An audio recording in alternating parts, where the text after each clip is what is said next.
To the stream. Or the dream. Or the meme.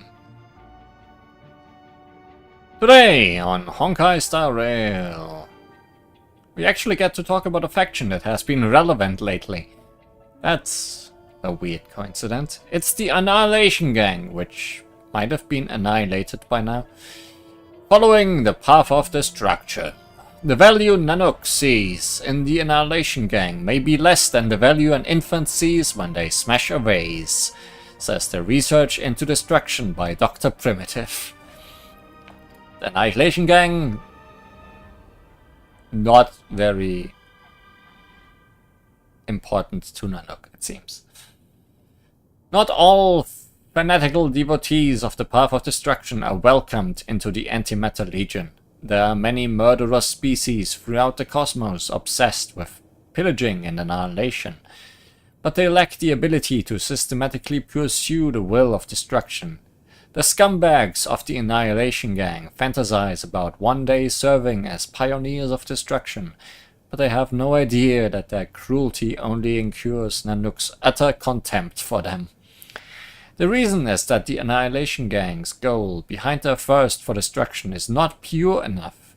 Chaotic desires are also mixed therein, with some taking pleasure in bloody slaughter, some plundering as an excuse for filthy vengeance, and some relying on endless destruction to calm their internal madness. They claim to be loyal followers of destruction, but never escape the enslavement of their own selfish desires. These marauders roam the stars, dragging everything they touch into a vortex of havoc. They will not abandon their feeble personal ideals, and so must endure the tortures of eternal spiritual exile. Poor person on fire. Your group is not seen very highly. Welcome to the Scream, yes. Today, it's time for a character companion quest, which we unlocked by reading the messages last time. And when that is over, we also unlocked other quests, and we're just gonna go through them top to bottom when we get to them. Masquerade Duet. Speak with Dr. Edward. You received a message from Dr. Edward. Dr. Edward has invited you to the Dreamscape sales store to experience a dream left to you by a lady named Black Swan. Of course you know who Black Swan is, but cannot think why she would have left a dream for you. Go to the Dreamscape sales store to see. Perhaps you will only receive your answer once you experience it for yourself. Let's do that.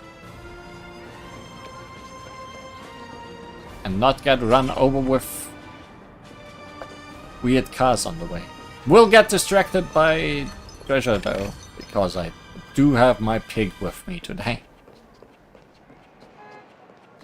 And possibly other things.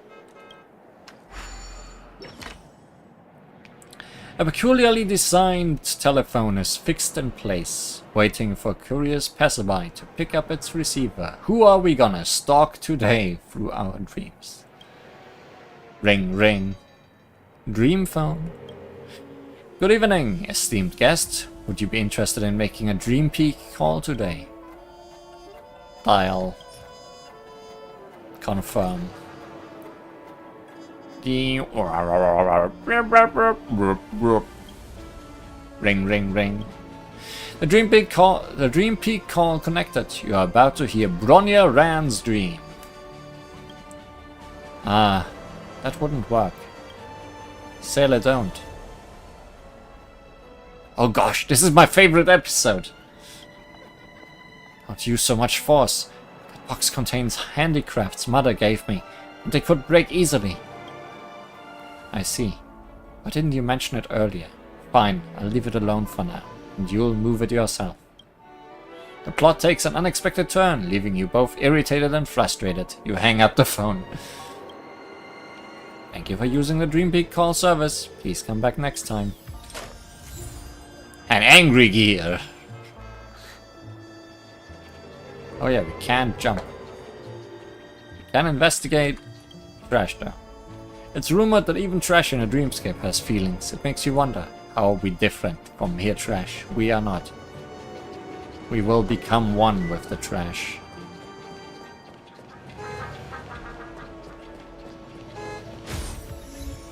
Rules are made to be broken! Clipping. Upon returning to reality, many guests are required to retake their driver's license test. For those who have experienced the golden hour, they can easily understand the reasoning behind this requirement. I did it. I got hit.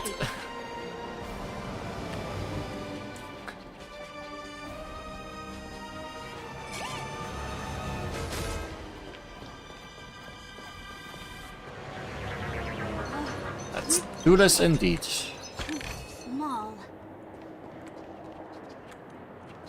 What are we investigating? Go straight! OT Mall, go back. Glauc's Avenue. There is no back. There is only going forward. And doing puzzles. This puzzle will reveal a person.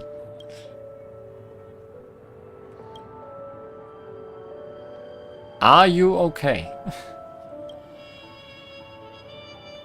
The man in front of you looks like a wet mushroom, freshly showered in rain, rooted in sogginess and sadness, robed in gloominess. Weird analogy? Maybe you are just hungry. How many 5 stars do I have? I don't know offhand, but a few. And thanks for sending a friend request. Don't bother talking to him unless you're desperate for something to do. I'm not desperate for something to do. I have definitely things to do. I would appreciate it if every quest would tell me that it takes a while. So only do it if you have nothing else to do. How many 5 stars do I have? 1, 2, 3, 4, 5, 6, 7, 8, 9, 10, 11. 11? 12. Hi, 12. this is Toga speaking. 여보세요? 12. Trailblazers from the Astral Express. Welcome to the Dreamscape Sales Store. Is that usually how you welcome customers? Oh, please excuse me. I struggle to think of an appropriate way of addressing such esteemed guests as yourselves. Why are you not looking at me? I've already made the necessary preparations. Be careful, though. We did pass the safety inspection stipulated by Article 027, damaged files, and Article 076, wasteland. However, this dreamscape will feature unfiltered and unpolished fresh memory. It will make for a very vivid experience. Boy, do I love vivid Get experiences. your game. Call this type of dream a thrill dream. Oh, if you're into that kind of thing. If you feel any discomfort, please leave the dreamscape immediately and seek professional medical help. I think after the last stream you have shown me nothing can go wrong anymore. Luckily, I just so happen to be an excellent doctor, albeit a psychiatric one. Let us begin. Please, close your eyes and rest your forehead on the dream. Touch. Oh yes, I nearly forgot. That elegant girl mentioned something before she left. The nature of this memory is special. Don't ruin the dreamscape experience for anyone else by spoiling the ending. Have you heard that, chat? Do not spoil the ending for me.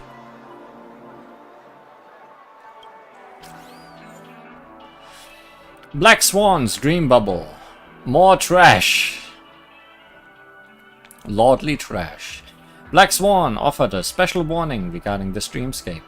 The nature of this memory is special. Don't ruin the dreamscape experience for anyone else by spoiling the ending.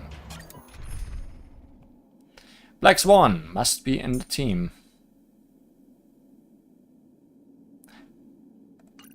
In that case... Let's take a look at Black Swan so that I know how she works. Not companion mission. Aptitude showcase. Because I have not done this. Because I left it exactly for today. Black Swan is a nihility character. There are multiple ways to apply special damage over time. Black Swan can trigger special effects based on a number of stacks. Use this character's ultimate to quickly gain more damage over time stacks. We did have some kind of Black Swan helping us before. It used some of her abilities, but now let's see what she actually does.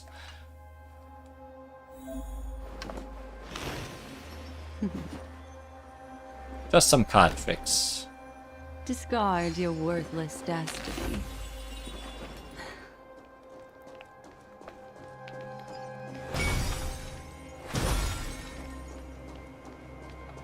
Huh. Make a wish. Huh. Black Swan. Recipients, Silent Dawn. Deals minor wind damage to a single enemy and has a chance of applying Arcana to the target. This is the big word for her. After attacking a target that suffers wind shear, bleed, burn, or shock, there's respectively a chance of additionally applying Arcana. For once, a basic attack that does things. Decadence, False Twilight is her skill. Deals minor wind damage to a single enemy target and any adjacent targets, with a high chance of inflicting Arcana on the targets and lowering their defense. Bliss of Otherworld's Embrace inflicts Epiphany on all enemies, increasing the damage the targets take in their turn. Additionally, having Arcana is regarded as having wind shear, bleed, burn, and shock. Furthermore, Arcana will not reset its stack after causing damage at the start of the next turn. Deals wind damage to all enemies. Arcana. Loom of Fate's Caprice. When an enemy target receives damage over time at the start of each turn, there is a chance for it to be inflicted with Arcana. You receive wind damage over time at the start of the turn. And Black Swan triggers additional effects based on a number of Arcana stacks. From Facade to Verite. It's a technique we just used. After this technique is used at the start of the next battle, there's a high chance for each enemy to be inflicted with Arcana repeatedly until Arcana fails to be inflicted. Get Arcanate. They have been Arcanate. Wealth and wisdom.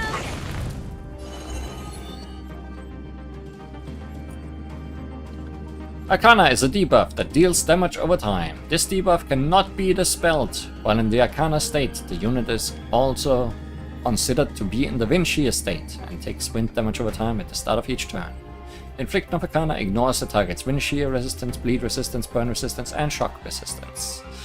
So this is a very good debuff to put on enemies. Again, the ill tidings manifest. Time for a shot. Savor the vigor of it.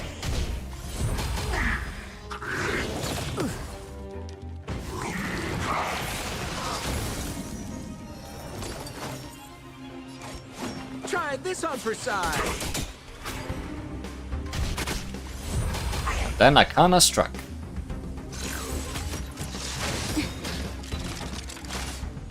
And then Arcana struck yet again.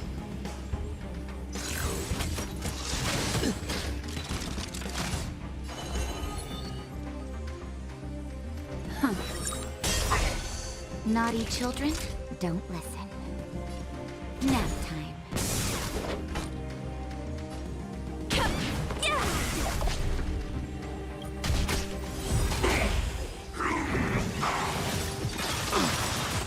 Memories are ever changing. Beneath the silent waters lies an endless abyss. Let me give you a hand. Or 10. What are you waiting for? The customer is king. And for me to portray the king, well, you gotta make it worth my while.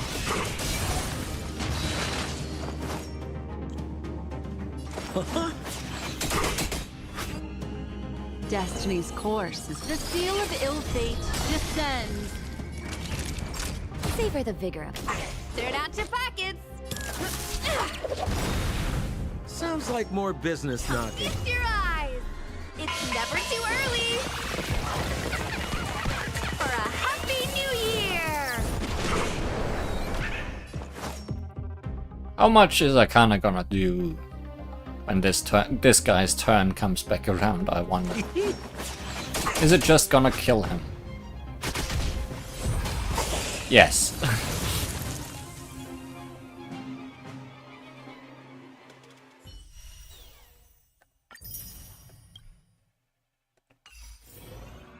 Okay.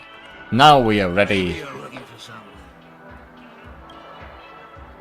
Are you ready? Oh, yes. The nature of this memory. The nature of this memory.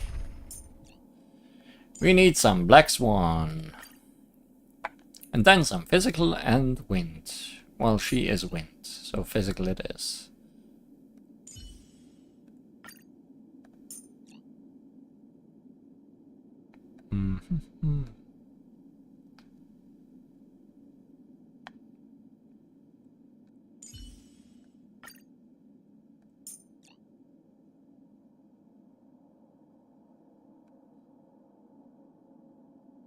Guess we could bring Bronya, but sure, why not? Actually, we don't really have an attacker yet, do we? We probably should bring one of those.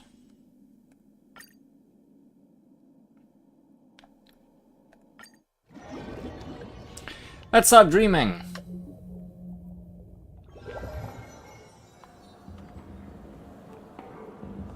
In my estimation, there is no question about it. This is murder. Ah, a murder mystery. Murder. Such a foreign word to us. The people of Penacony could never come to any harm while under the watchful protection of the family. In a dream, even if you're bashed 1,000 times with a hammer, at worst you'll still wake up in reality in a hotel. Not necessarily. Even if the result does not constitute harm, the criminal intent is clear enough. You specifically came here to cordon off the scene because of the unsavory nature of this case. I didn't think trash would appear this quickly in this story, but here it is. You're not wrong. Even if there are no casualties, being smashed over the head with a hammer in the middle of the street for no reason at all? This is not the kind of thing that happens on Penacony. You are guests of the Oak family, so you may investigate the crime scene. I'll be on standby over here.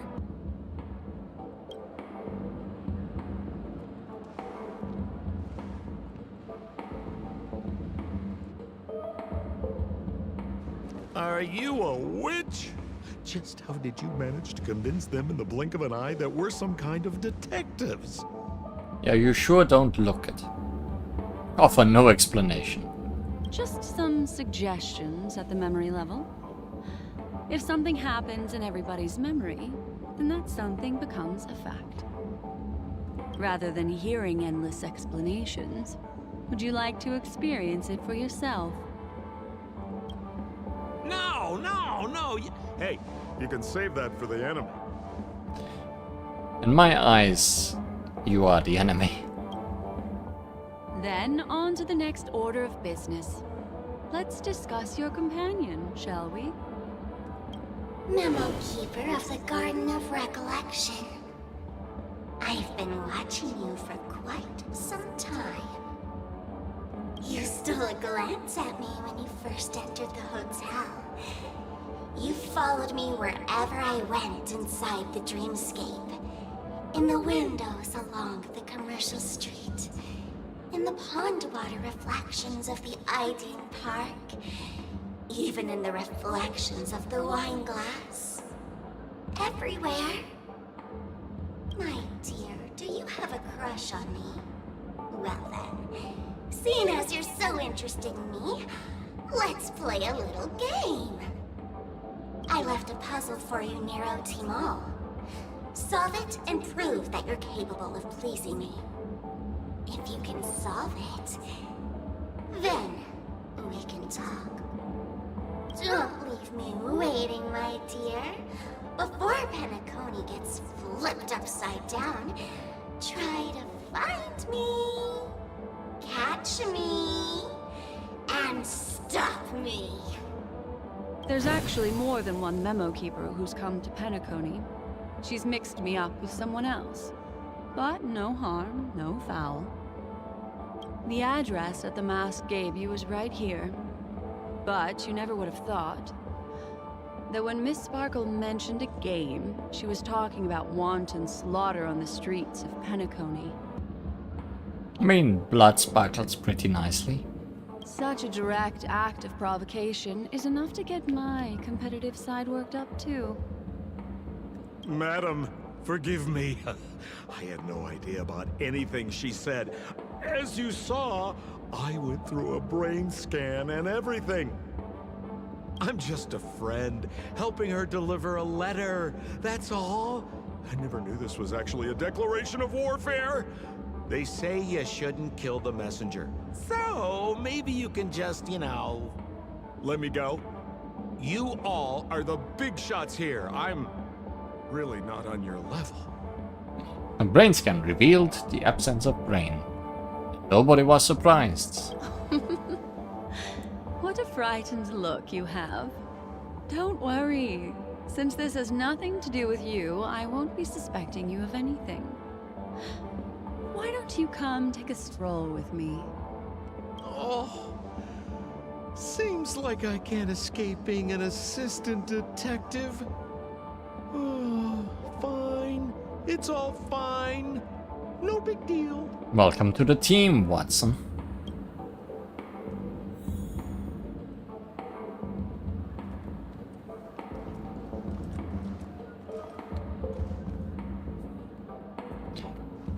Christ, I can't talk to you two.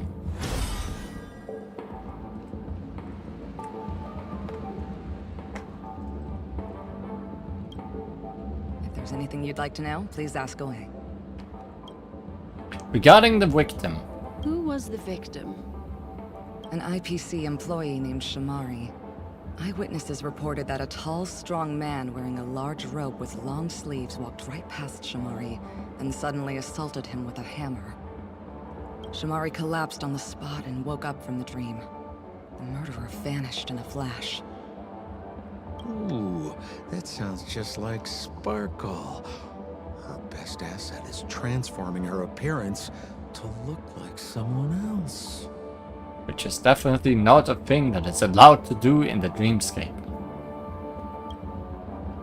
Regarding the Sweet Dreams troop present at the scene of the crime. Who are those two little guys?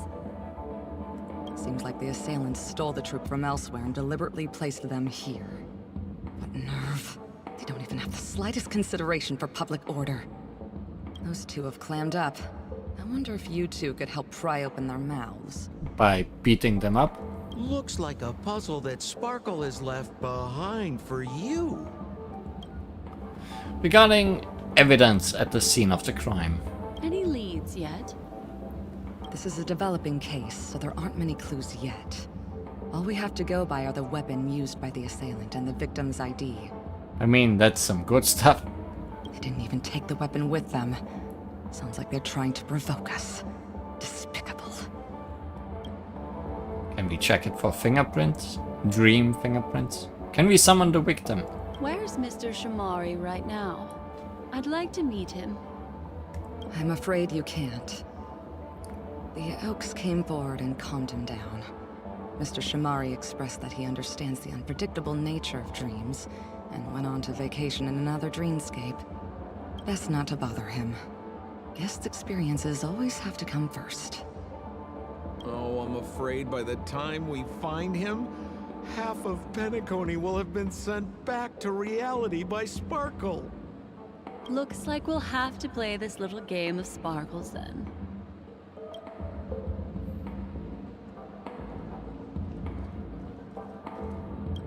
Hey, Constable. Hey, Black Swan, you're here! I'm the Constable, And this here assisting me is the bailiff for this case. Mr. Coldfeet, why'd you do it? So they can talk after all. Miss Black Swan, they're heading straight for you. Don't interrupt, I wasn't talking to you. Ahem. I understand Lady Black Swan has quite the intellect. I'm sure you'll be able to get to the bottom of the Sparkle murder case. The Sparkle murder case? Wasn't the victim Shamari from the IPC? She accidentally hammered herself. You're wrong, Lady Black Swan. The victim is evidently none other than the matriarch of the Goldhammer family, Miss Sparkle Goldhammer. Oh, I guess Miss Sparkle has written herself into the skit here, and this has nothing to do with the actual case. Goldhammer? Is that her real surname? Never heard of it. Sounds made up. Sparkle doesn't sound like a real name either. It sure doesn't. But has that ever stopped anyone? Miss Sparkle was supposed to receive 3 valiant warriors at the Goldhammer residence today, but upon their arrival, all they found was her body. Miss Sparkle had been smashed over the head by a hammer and died on the spot. Such a brutal act of violence. My investigations discovered that the 3 warriors were supposed to escort supplies back to their territory the day before, but they were unexpectedly ambushed by the Annihilation Gang. Oh no! They narrowly escaped and barely got away with their lives, finding their supplies almost completely raided. So they all shared a motive for killing Miss Sparkle, to escape punishment. So the 3 of them teamed up to kill her.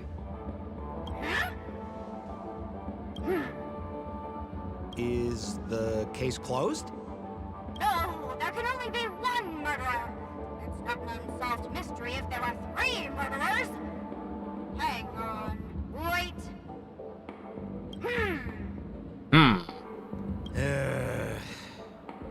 If you can't justify it, don't bother. Got it! Those 3 were all vying against each other to be number 2. They couldn't have cooperated on anything. So it must have been one of them acting alone. That actually doesn't make much sense. Even if they were on bad terms, those 3... Please begin your investigation, Lady Black Swan. There are lots of clues at the crime scene that are sure to help you apprehend the real culprit. I've got the case file right here. If you want to learn more about the suspects, talk to me.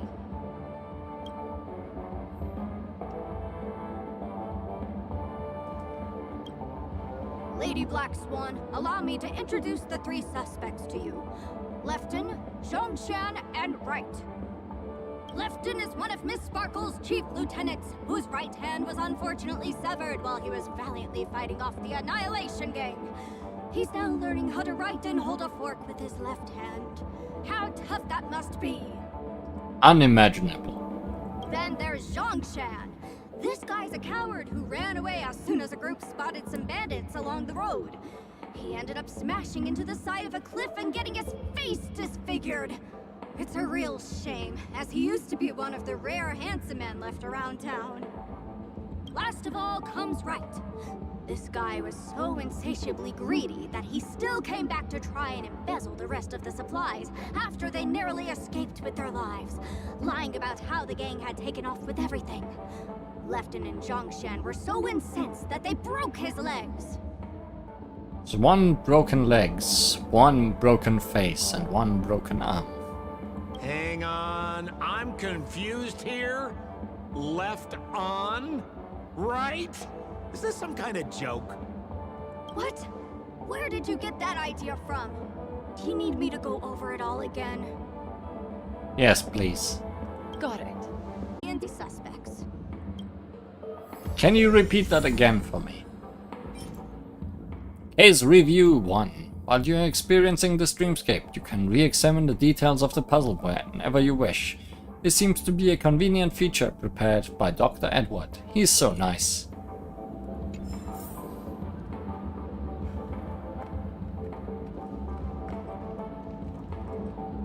Look, an ID card. Talent Motivation Department, Shamari. Is this the victims? I guess. Mr. Shamari's belongings should have disappeared alongside him as he woke from the dreamscape. The fact that this ID is here means Miss Sparkle placed it here on purpose to prove that she definitely attacked someone.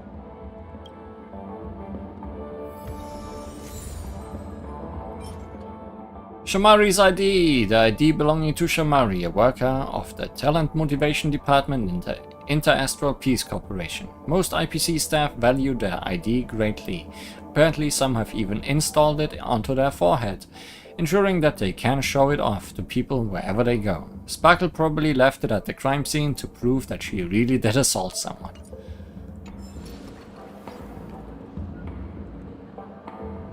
Holy moly!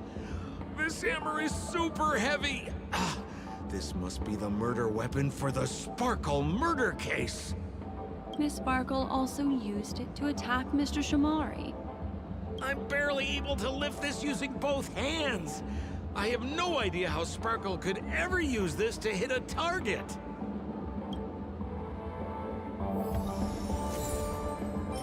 Evidence! Giant wooden hammer. It does not look wooden.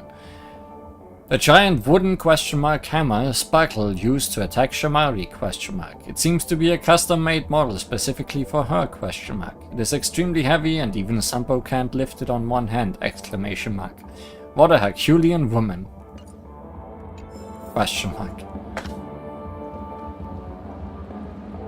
Is that all the evidence? How are we meant to solve this with so little to go on? Yes, Sparkle? Oh, you scared me! When did you pop out? The two pieces of evidence that you found are related to the attack on Shamari. Miss Sparkle didn't leave them lying around for no reason. They're clues to the puzzle. We figured as much. But there are still some other clues that were placed in other areas, so they won't spoil the crime scene. Isn't that a bit unnecessary? No. It's disruptive to have a stack of irrelevant things crowding a crime scene. Miss Sparkle is a law-abiding citizen who'd never bring extra trouble to the family. Seems quite nice of her, if you ask me. Looks like Miss Sparkle is adding a little spice to the investigation. Let's take her up on her offer then. Mr. Assistant Detective, this way.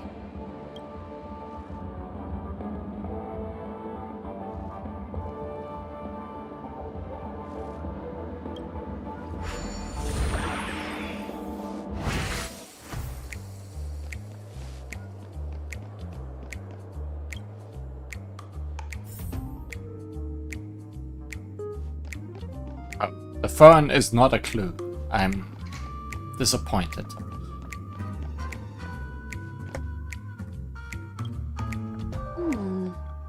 What's this little device here for? Could you please let me know? It looks like a little button. Better find out by pressing it. Don't push it, Lady Black Swan. Whatever you do, don't push it! That's the mutually assured destruction button that Miss Sparkle installed. Once pushed, Miss Sparkle and the entirety of Penacony will instantaneously go up in smoke! Why would she include herself? Miss Sparkle also has her own button. The second she pushes hit, you and the entirety of Penacony will instantaneously go up in smoke! That sounds like both buttons can do the exact same thing. Correct! Exactly the same. Oh, Aren't you going to ask me why? No. okay. Why? Because she is fair. This is nuts! Mutually assured destruction button. Apparently one little press on this button will level all of Penacony. Who wouldn't want to try pressing it? Let's end Penacony's story immediately.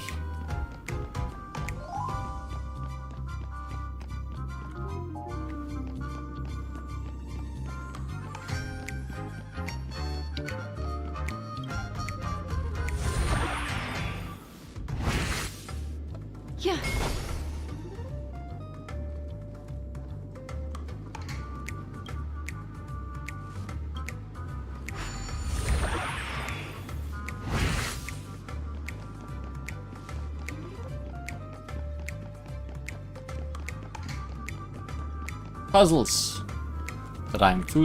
Am I too small for? I'm never too small.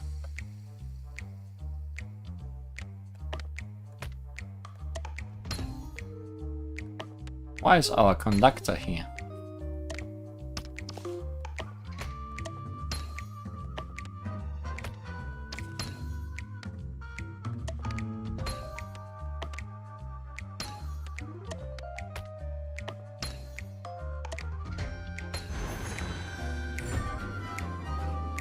And where's your hat? What's this? A plush toy? Regardless of why it's designed to look like a conductor aboard the Astral Express, this doll, is it connected to the case? Have you ever heard of something called a red herring in detective stories? It's a fake clue that leads you down the wrong path. I see. But when it's so obvious, doesn't that defeat the purpose? That's just in case you didn't realize the ingenuity of Miss Sparkle and were worried about her throwing out a random, useless clue. I see.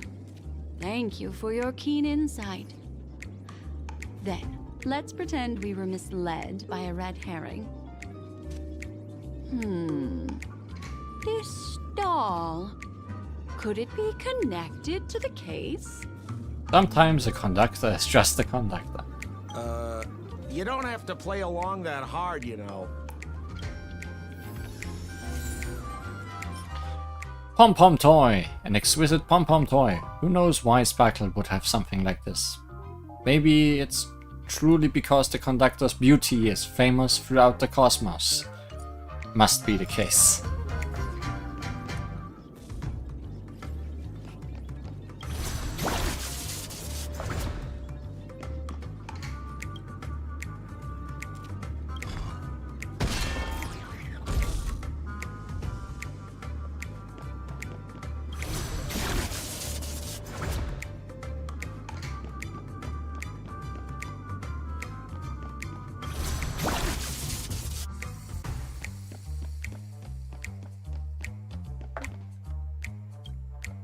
This notice seems like a hint for us from Miss Sparkle. Goldhammer residents' security regulations. To prevent criminals from hurting our great and lovely Miss Sparkle, the Goldhammer residents shall abide by the following regulations from today onwards. Number 1. All retainers and visitors must enter and exit the Golden Hammer residence using the facial recognition system. 2. Those who cannot pass through the facial recognition system will be killed on the spot. 3. These regulations are in effect indefinitely. That sounded like a story from ancient times.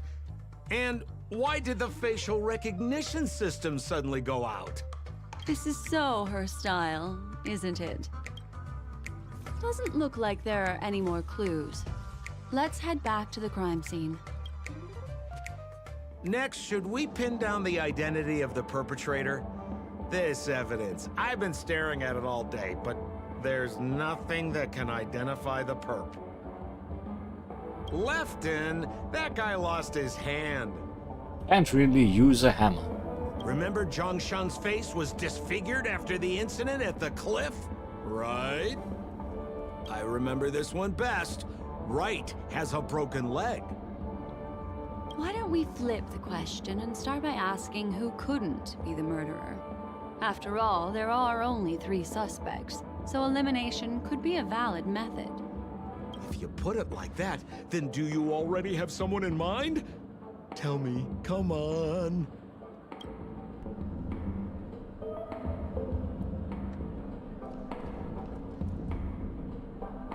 So, who exactly is the murderer?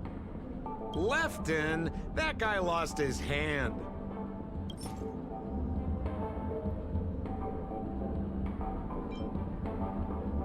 Based on the bailiff's statement, Lefton's dominant hand was seriously injured to the point where he had to learn how to live using only his left hand.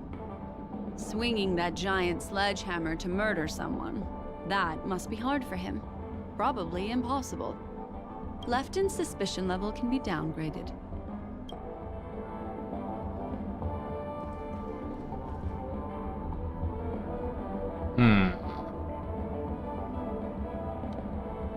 So, who exactly is the murderer? I remember this one best. Wright has a broken leg. You remember everyone, Beth.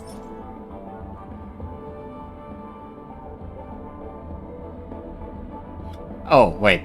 No. Song Shan. So, who exactly is the Remember Zhongshan's face? Yes, his face, so the security regulations can't let him through. Poor guy. He was seriously injured and was all wrapped up in bandages to keep his good looks safe. If that's the case, then he couldn't have made it through the Goldhammer Residence's facial recognition system. That would suggest that Zhongshan is not the murderer. By process of elimination, it seems that only Wright could be the murderer. That was easy. Let's tell the constable our answer and see what he thinks.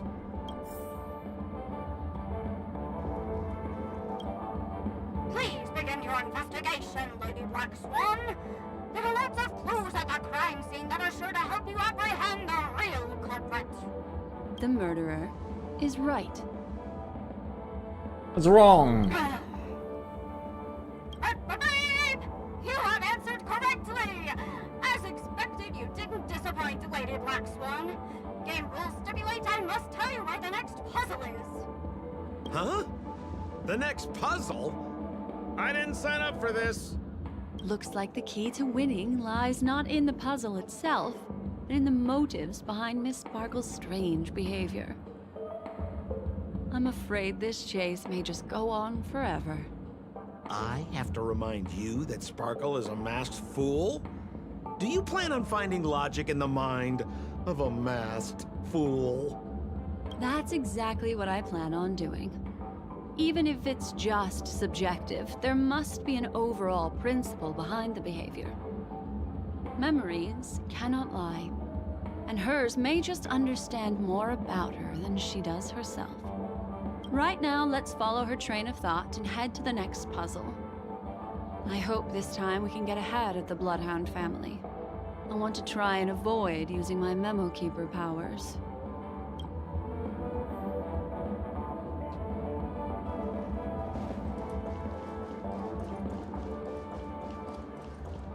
So why are you so focused on Sparkle's challenge? Or should I ask, are you more focused on Sparkle herself?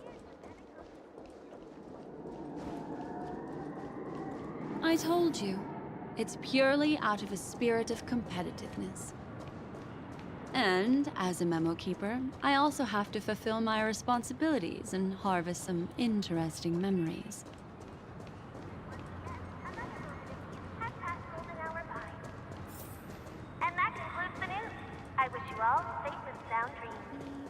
I spot some dog. Whoa, this place is a complete mess. And those two weirdos are probably here too. There's nobody else at the scene. Seems like Miss Sparkle used the same method to send dreamers back to reality. Let's talk to those two there then. Oh, Detective Black Swan and Detective Sempo! You finally made it! We don't know what we'd do without your help. Silly music, start.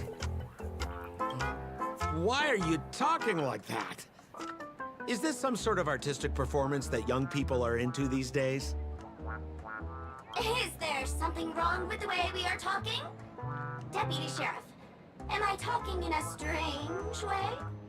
Oh, of course not, Sheriff. The way you talk is no stranger than the cat that climbs the apple tree in my grandma's backyard. Huh.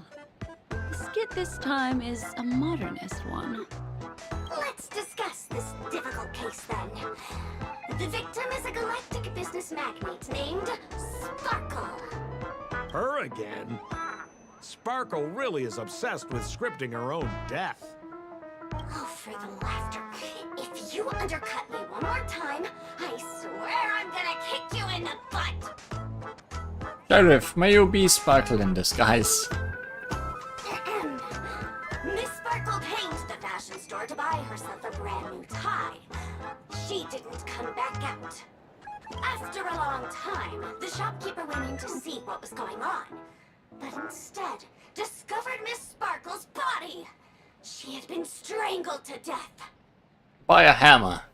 There were 3 suspects on the scene, namely a Pepeshi shopkeeper named Wright, a Foxian gambler named Zhang Shan, and a wealthy Intellitron trader called Lefton.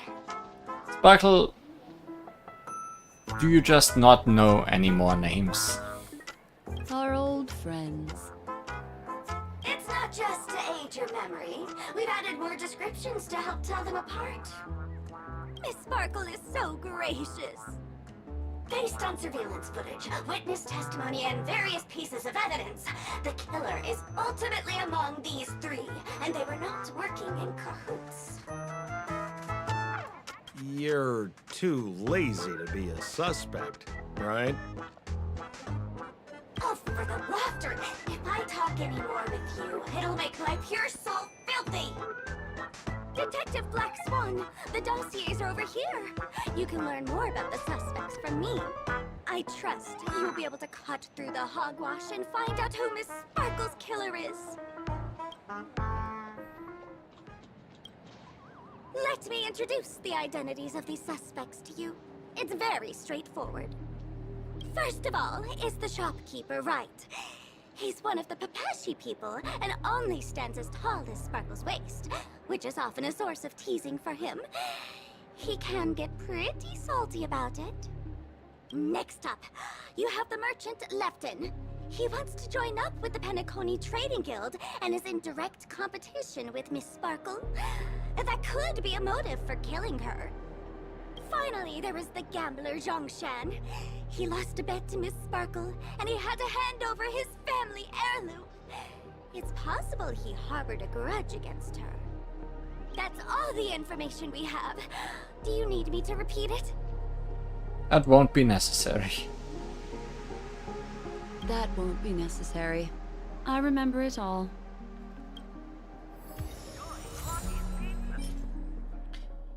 While you are experiencing this dreamscape, it's the same thing again.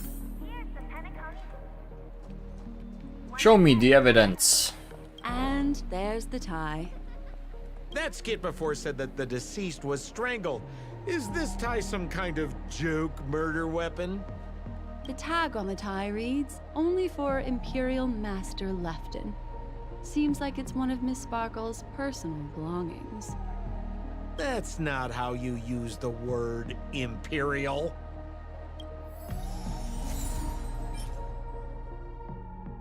A couture tie. The label says for Master Lefton's use only. There's an accounting book lying on the ground. It must have been specially placed there by Sparkle. On the title page is written Chen Katong. Is that someone's name? A code name. Oh, I think it's the name of the owner of this book. This Jian Katong person should be Sparkle's targeted victim this time around.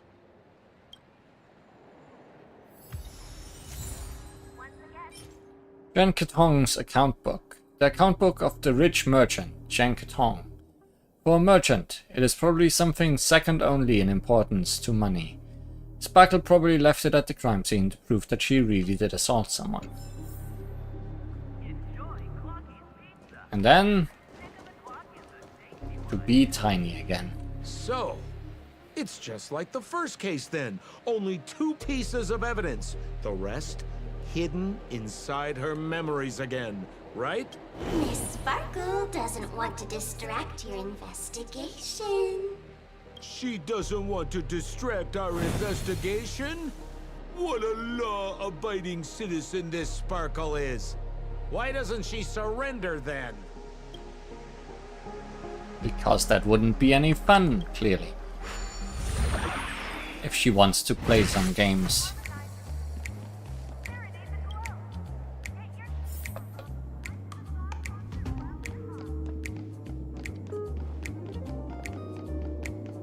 Oh yeah, stairs.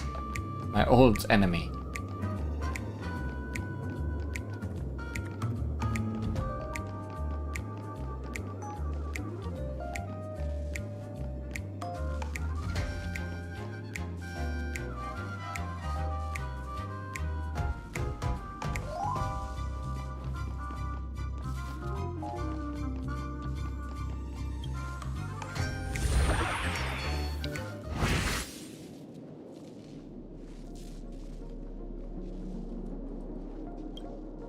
A little stool that seems quite normal. There are 2 small footprints drawn on it in crayon. The footprints, which are half as big as standard, must belong to a Pepeshi person. Perhaps it's just that this person's drawing skills are extraordinary. Right stool. A small stool with 2 small footprints drawn on it using a crayon, indicating it once belonged to a Pepeshi person. Worker. This is perhaps the most crude out of all the evidence. Miss Sparkle had fallen from her pedestal.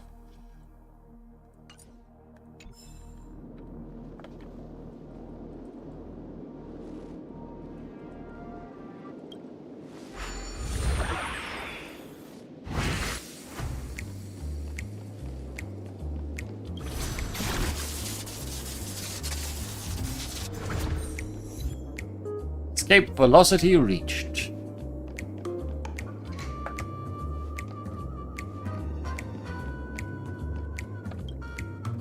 What's that smell?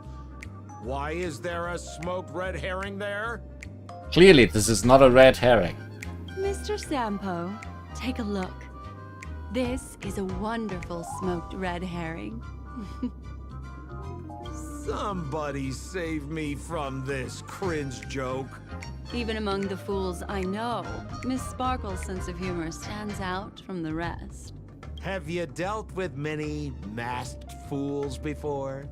No, only a handful. After all, I prefer warm memories baked in sunshine. They're the ones that usually belong to kind people. Smoked red herring. Can we use it as a weapon? Maybe it is the murder weapon. The evidence is obviously something comical Sparkle made. To avoid you thinking that you wasted time investigating this useless evidence, here's a recipe. Smoke the red herring or any other type of preserved fish until it turns golden on both sides. Place it into a dish, remove all bones, then crush the meat. Add raw eggs into the frying pan and fry it until well done. Then add vegetables you like and fry that too. Then add in the crushed smoked red herring and day-old rice. Add some salt, be very careful with how much you put in, as already preserved fish in it. Stir fry evenly, then plate, and voila! Here's a smoked red herring fried rice. You're welcome. Someone would indeed be hungry.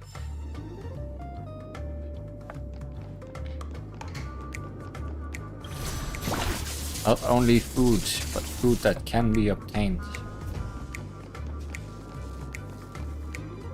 This clock is Broken. Open it up and take a look. We are combining our minigames.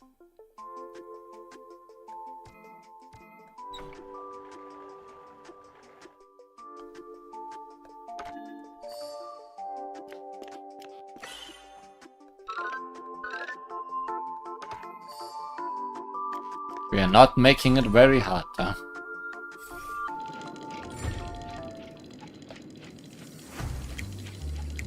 So there's a ring inside. This is evidence too. Why was it planted inside another device? Because this ring was found inside the victim's mouth. We want to reconstruct the scene of the crime. In the victim's mouth. Hey, there's something engraved inside the ring.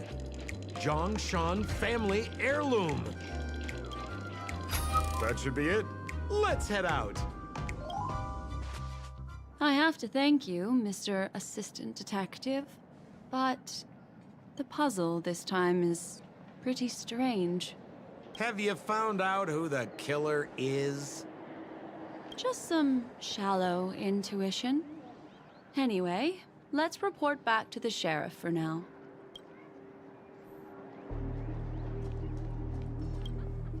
Oh, for the laughter!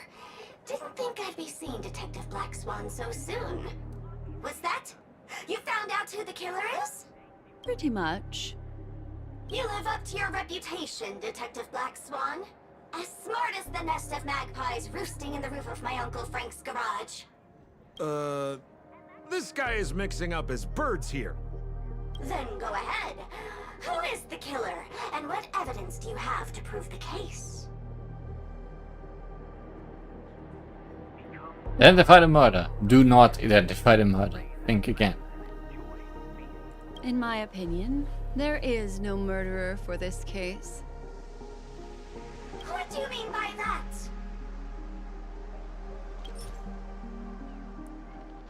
Red herring.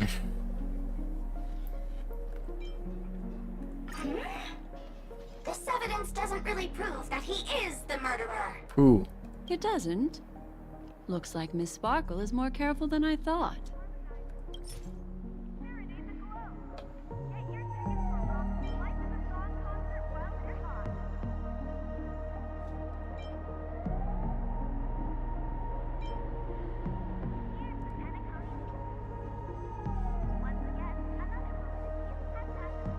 This stool is a piece of evidence, right? That's right.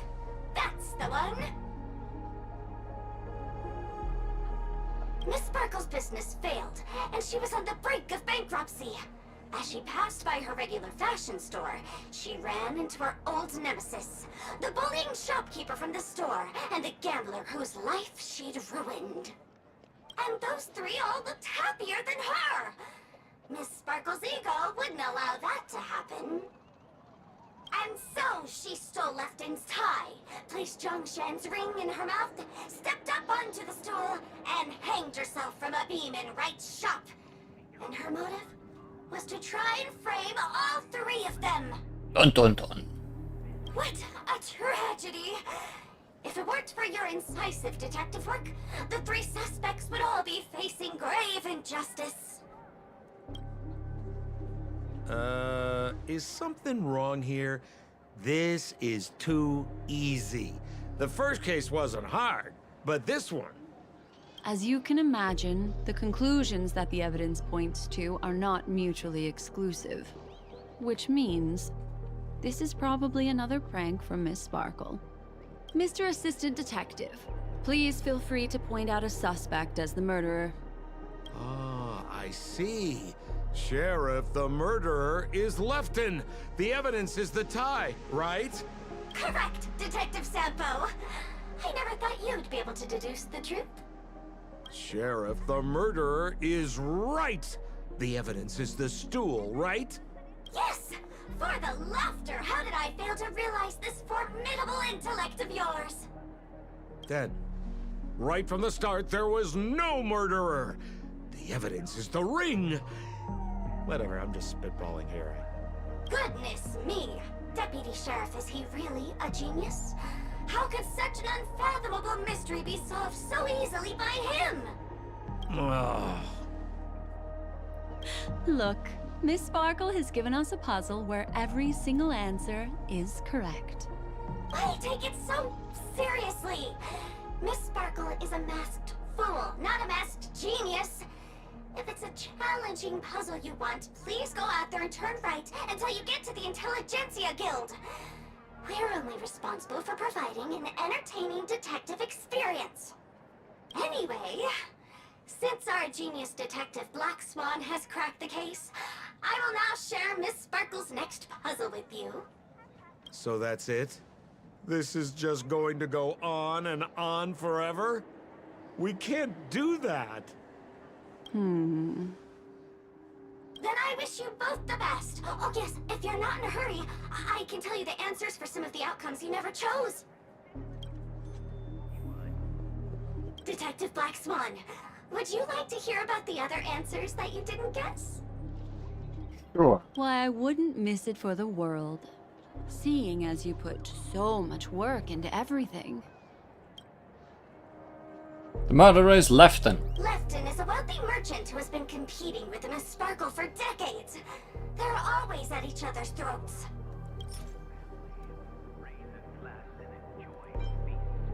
This tie is a piece of evidence, right? That's right. That's the one. This tie belongs to Lefton, and it just so happens to be the murder weapon in this case.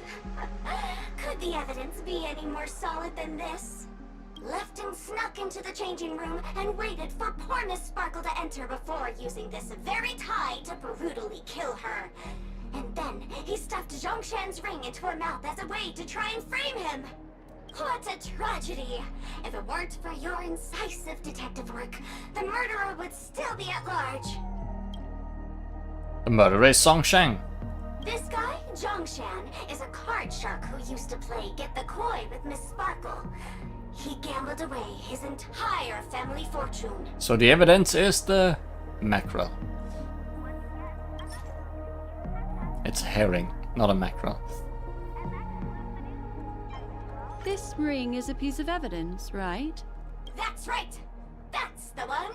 What would a penniless wretch of a gambler like Zhongshan be doing at such a fancy fashion store as this? Because he was planning on robbing it! He'd stolen Lefton's tie and was just about to get away when he saw Miss Sparkle, the one who'd stolen his family fortune from him.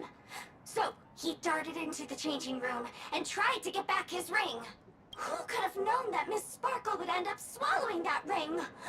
All Zhongshan could do was use the tie in his hand to try and strap down her neck to prevent her from swallowing the ring.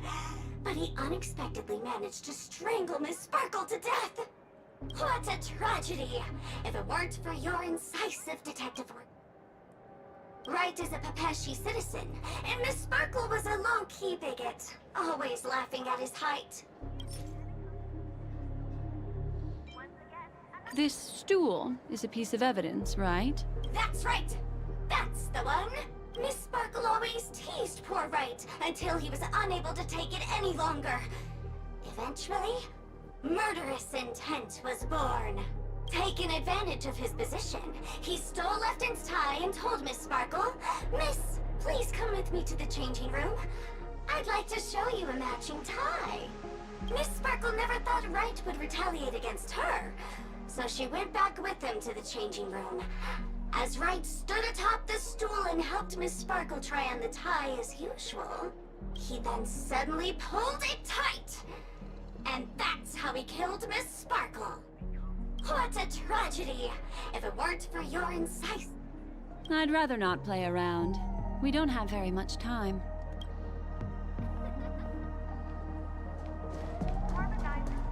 Just as you said, solving puzzles is all just a cover for something else. That girl is toying with us.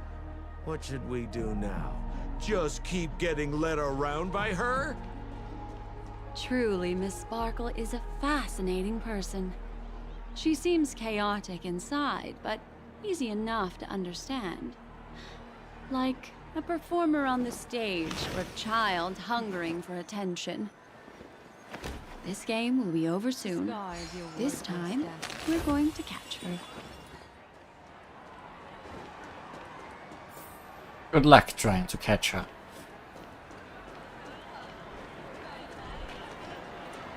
Miss Black Swan, Mr. Sappho, you're finally here.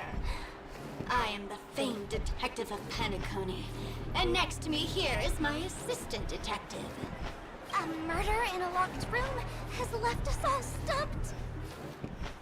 As expected, another change in setting. Yesterday, my assistant and I were visiting the famed artist Miss Sparkle, and we stayed the night. But this morning, Miss Sparkle didn't come out of her bedroom. The butler, Zhongshan, said that the door was locked from inside, so we ought not to have disturbed her. But Miss Sparkle had never slept in so late. And no matter how hard he knocked, there was no answer from inside. As soon as I heard, I knew something must have happened. So I acted decisively and broke the door down to get inside.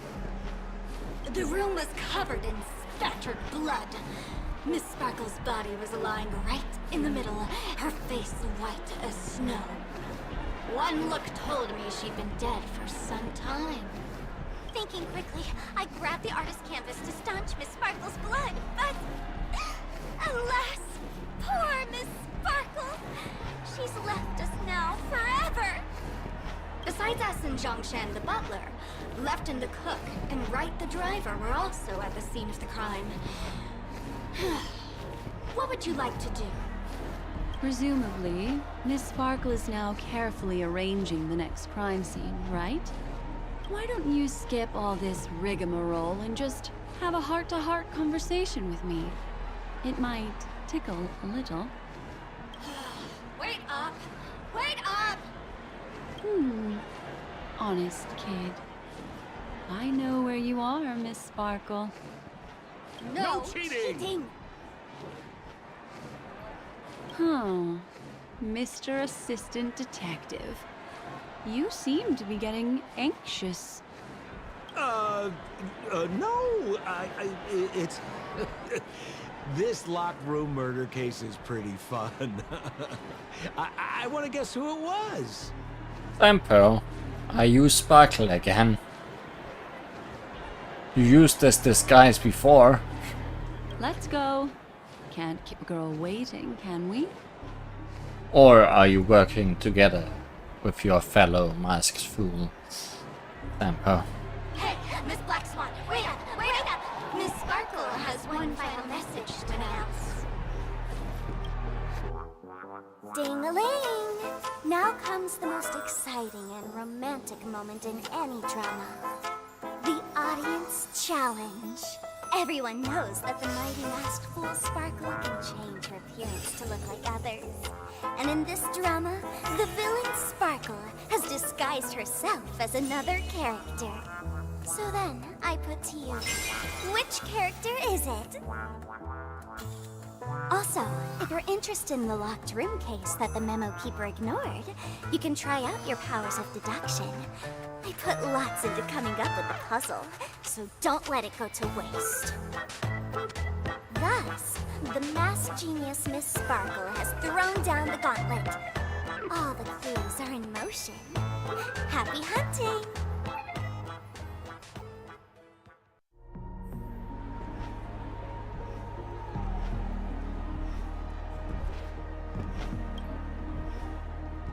The detective and the assistant detective have become two lifeless bodies. It seems they can no longer complete their mission.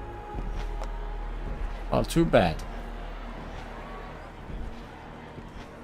Guess there's no locked room for us.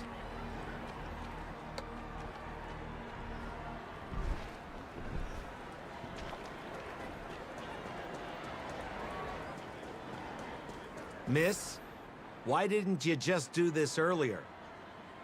Such a crude approach violates my aesthetics of memory. But as a means to an end, I need to put this aside for a more indifferent process.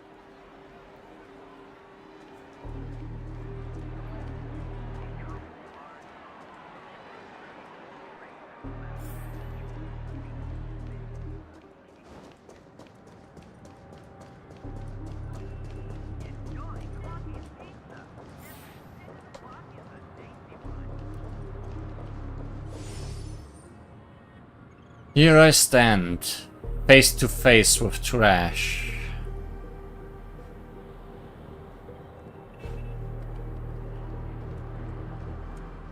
Thought I heard a bird. This isn't the real world, right? Although there's definitely a bird to be heard.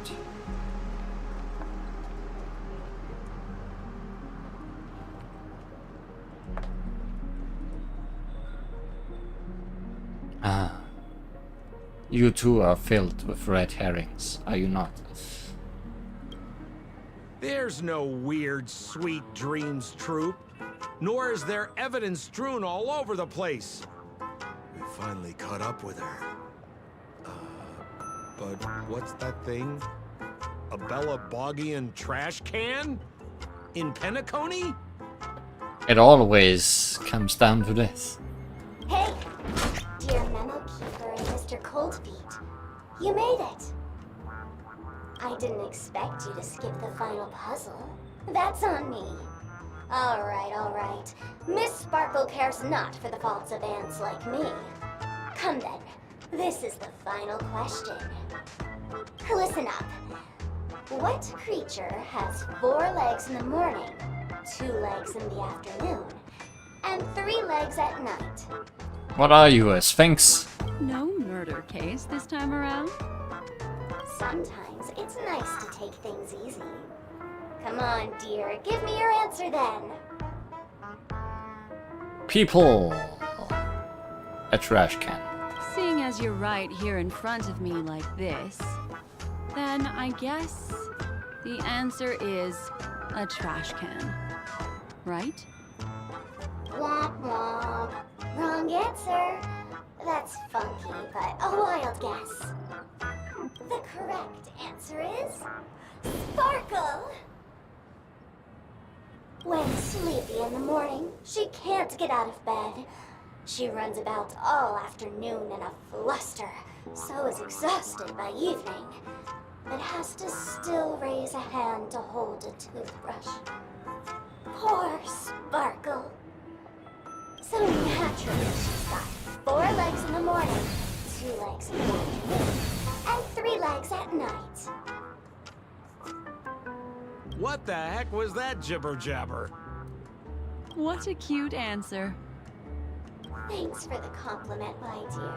But you can't try to fool me, seeing as you've just tried to cheat. Wrong answer. Accept your punishment.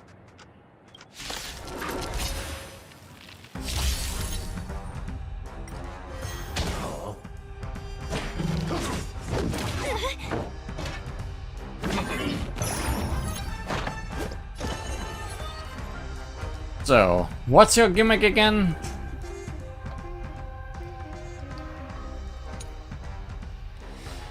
The can's trails deals physical damage to a single target. The can's tribulations increases this unit's attack. Its effect is stackable and unremovable. The can's creed. When this unit is weakness broken, it will leave the battle. An attack weakness corresponding to the attack type will be implanted. Up to 2 weaknesses. Right. Continue or remain in the dark. The seal of ill fate descends. Pity, you chose the wrong enemy.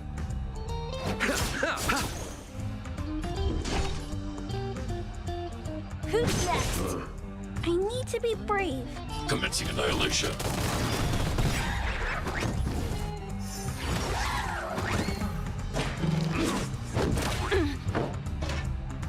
Wow, that actually hurts. Bloom. Destiny's hand has truly blessed me. What would you like to know this time? Again, the ill tidings manifest.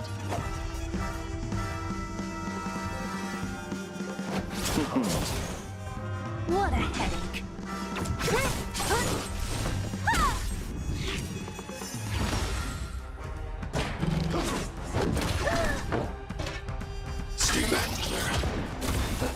And these things are dangerous. I'm not afraid of you. Just if you can't deplete them The fast threads of enough, they destiny will are just obliterate you. The seal of ill fate descends.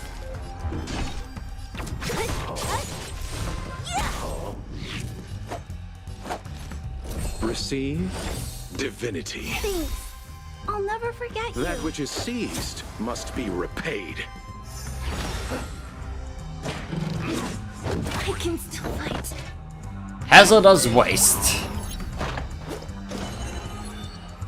Again, the ill tidings manifest.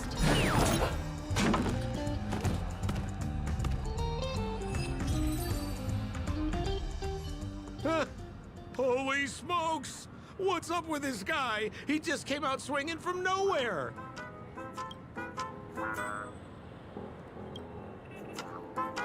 Huh? No voices? This guy's pretty quiet. Miss, let's hurry up. Flip open the lid and find the girl. Wait. Don't move. Something's off.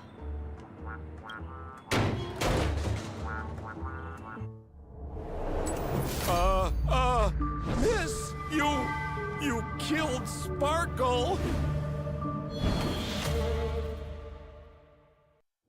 How is this possible? How can people die inside Penacony's dreamscape? In the Garden of Recollection. What did you do?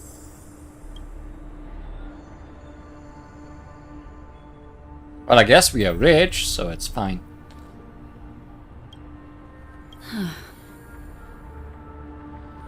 You did this, didn't you?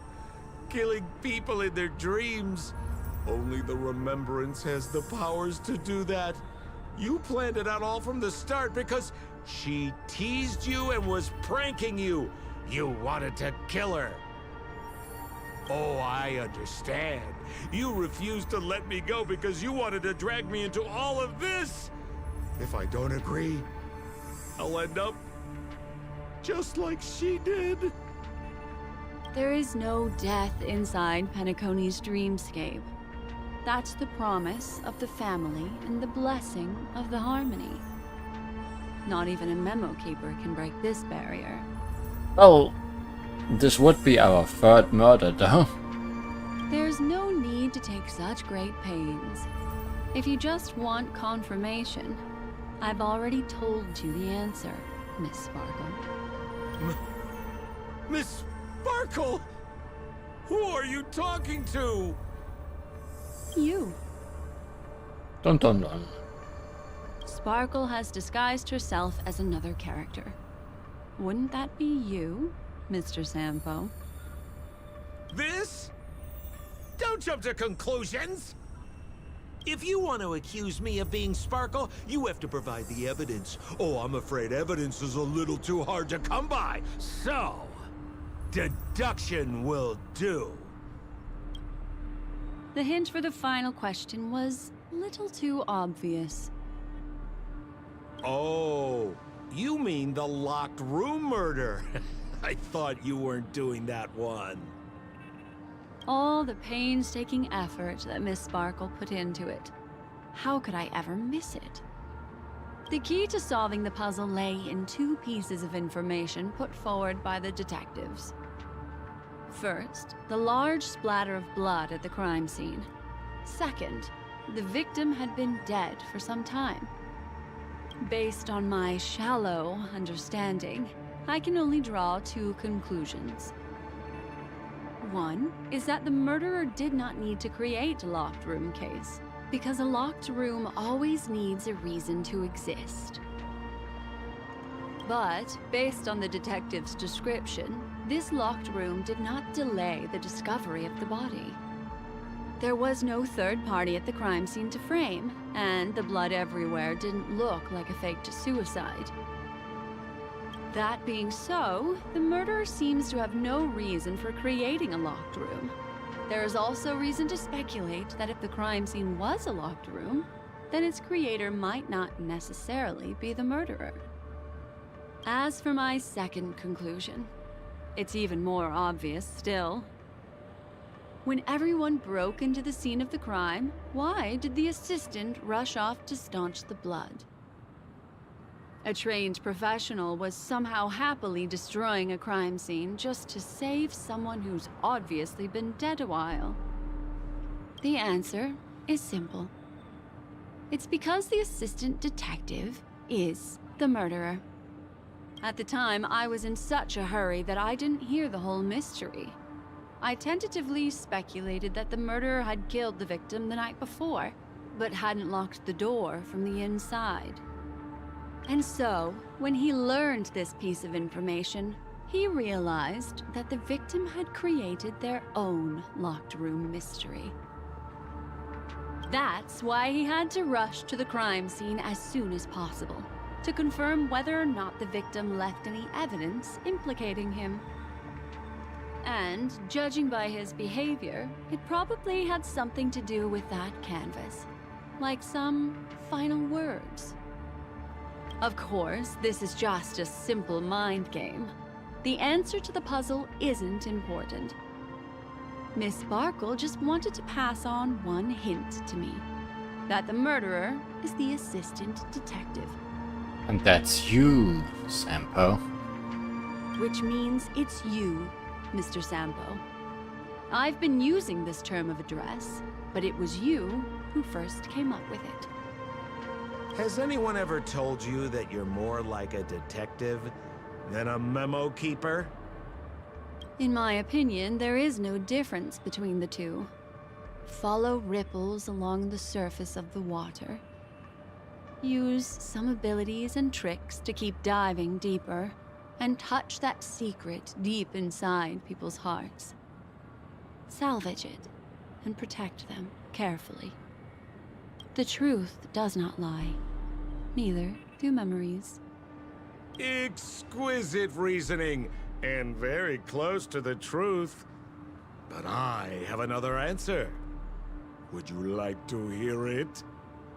Another answer? The great artiste Sparkle locked herself away in her bedroom using red paint to create the semblance of spattered blood everywhere.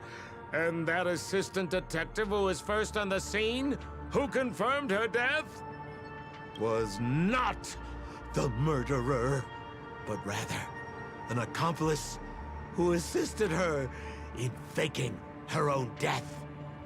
What a pity, such a pity. My dear, you were so close to the right answer. Unfortunately, the right answer is Miss Sparkle's body. Sparkle was disguised as Sparkle's body. Ding-a-ling! I won! Does Miss Sparkle's body even count as a real character? Things that are dead usually are no longer counted as people, no. Why not? Miss Sparkle's body appeared in all 3 of those skits just then. It's a little bit forced, but it's fine. So, who is this Mr. Sampo, then?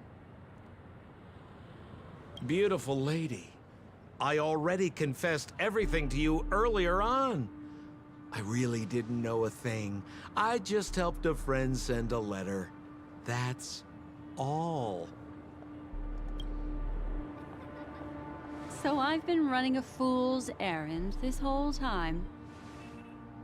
Actually, 2 fool's errands. My dear, why so serious? Haven't you been having a great time? I have, at least. You take memories, and I get joy. We get what we need from each other, seeing as we're such kindred spirits, but also such loners. Why don't you come and work with me? Ooh, we can dance ballet together. Oh? Am I understanding this correctly? A masked fool inviting me to work together? A show of unprecedented splendor is about to be staged in Penacony. If you're too late to take the stage, you can work behind the scenes. If you want to appreciate this drama, you have to stand up under that spotlight as you take the stage and watch the dancing envelop you. Come with me. This is the best seat in the house. I don't really understand why you're so fixated on destroying family barriers. But, as I said before, a memo keeper can't help you. It's frankly above my pay grade. Also, I don't consider you a loner. Oh, I don't mean him, but rather behind you. The one who hired you to come to Penacony probably doesn't want you secretly linking up with other forces, right? I have a feeling everyone in Penacony is secretly linking up with each other at this point, so I don't think anyone minds. How did you know? Memory is like the deep blue sea. But if you try to catch 2 fish with 1 cast, you might not be satisfied with your catch. So, you mean you're refusing?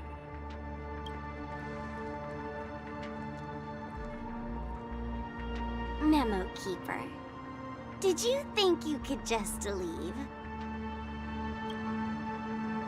Why not? My dear, I don't want to scare you. You'll know the answer sooner or later. We're just getting to know each other a little today. If you ever change your mind, come find me at the tavern. That is, if you can find me. Let's go, Sampo? Sampo. Who is Sampo? This is Bellabug, right?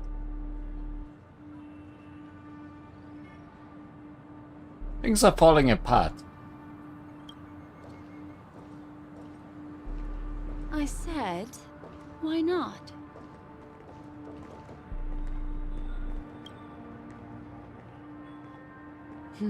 Don't worry. Such a crude approach violates my statics of memory.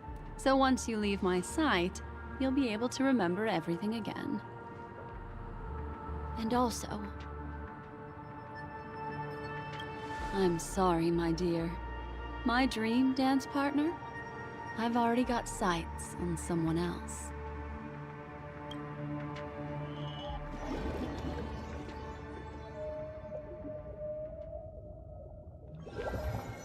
What a special dream this has been. Did you notice its nested structure? Being part of a play inside the dreamscape is as real, captivating as being in a dream within a dream.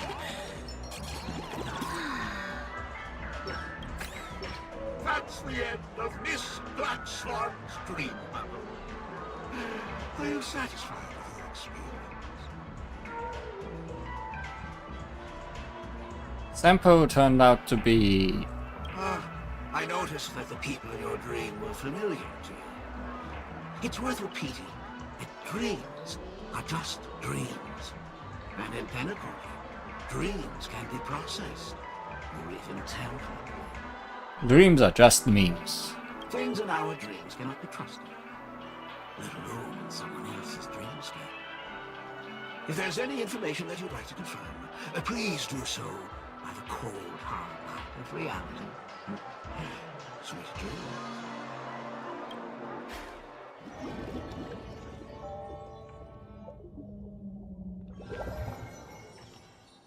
Really? I wouldn't do anything to her. Don't worry about that, Memo Keeper. Let's talk about my thing. I've helped you out with everything you've asked, as agreed. Shouldn't you give my mask back to me now? Since when did the masked fools suddenly start respecting agreements?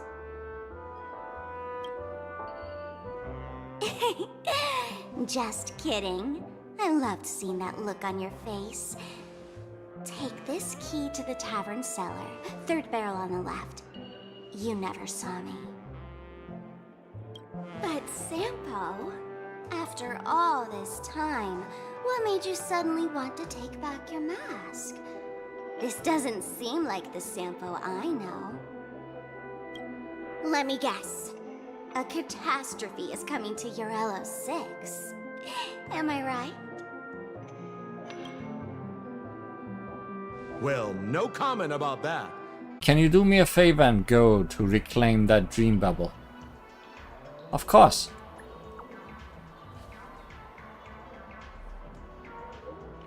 Your attitude is reassuring. I will go with you. But I don't remember where that dream bubble was left.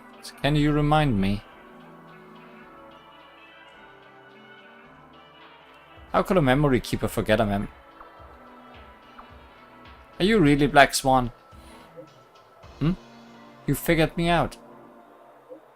Well, I'm not a true memo keeper after all.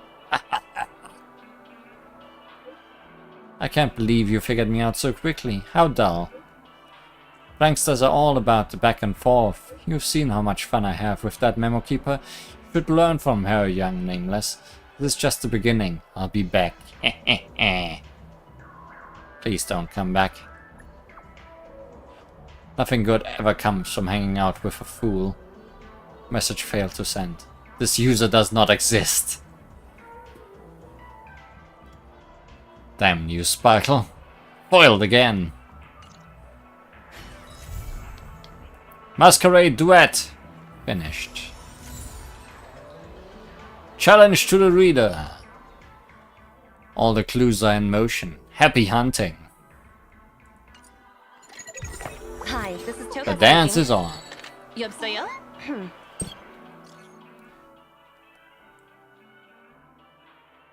Black Swan. Memories are soft amber.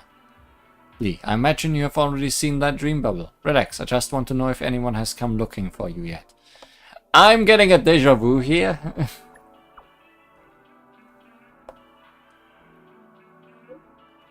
You may also know that interesting young fool, Sparkle. He's recently gotten into disguising herself as other people. Lee, has she tried this with you already? Wait, then you might be. If that's the case, you could be Sparkle in disguise too. I see you are on high alert. What would you have me to prove I am me? Unique action. Some unique actions you do out of habit, like looking in the mirror a lot. But if that little Miss Fool excels in observation, there's a chance she could... Blah.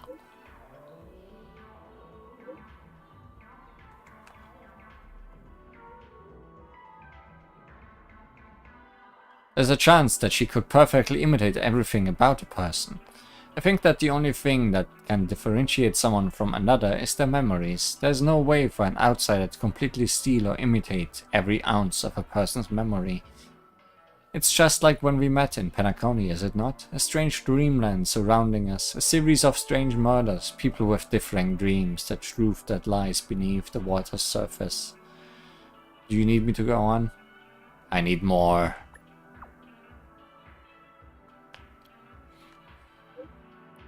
I can't be the one doing all the talking. By your logic, you should also have to prove that you are not Sparkle Lee. Huh?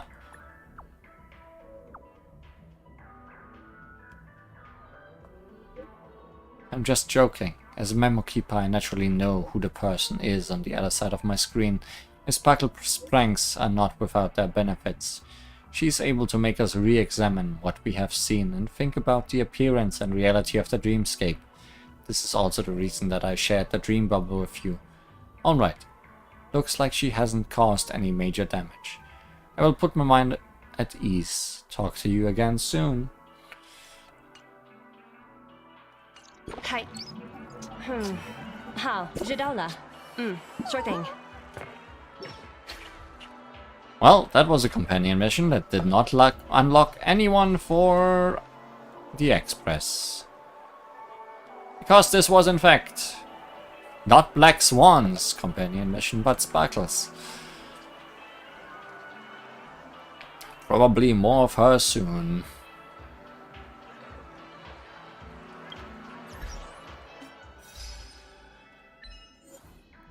Rules are made to be broken. Violate traffic rules and get hit by a vehicle.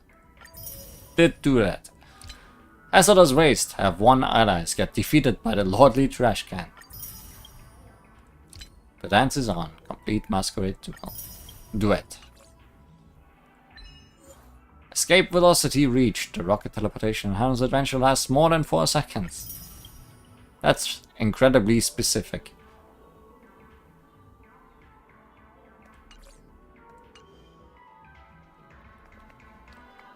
Now, missions. We have lots of those. Also, with this version of the game, something new has been unlocked, added to the game. Down here, the Fates Atlas.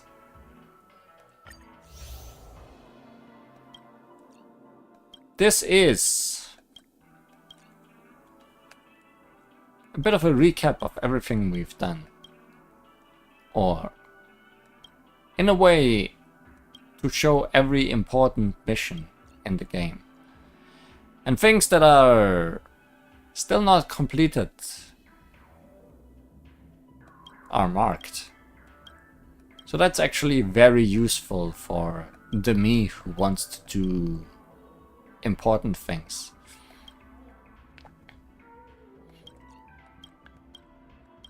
But not today. Today we are taking a look at what's new down here and see where those lead us. Who knows, maybe one of those will be important. I couldn't tell you.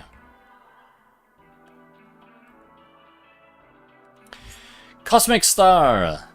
Locate a specific celebrity within the golden hour. According to the Sweet Dream Times reports, a certain deceased superstar has appeared in Penacony.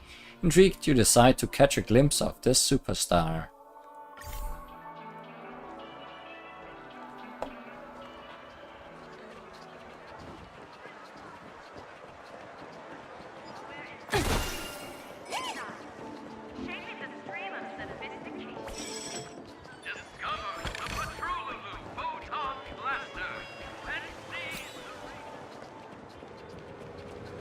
How quickly can I find my way there? While getting distracted by treasure chests on every corner of the world.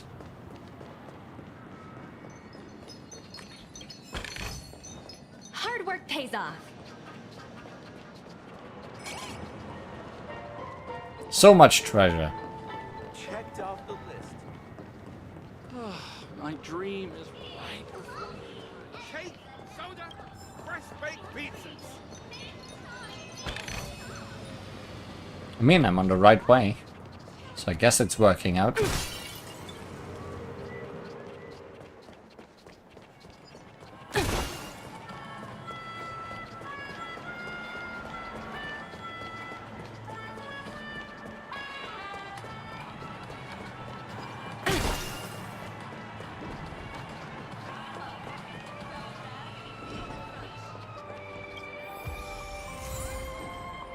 Flying with your dream in your mouth. You're pretty cute before trypophobia sets in.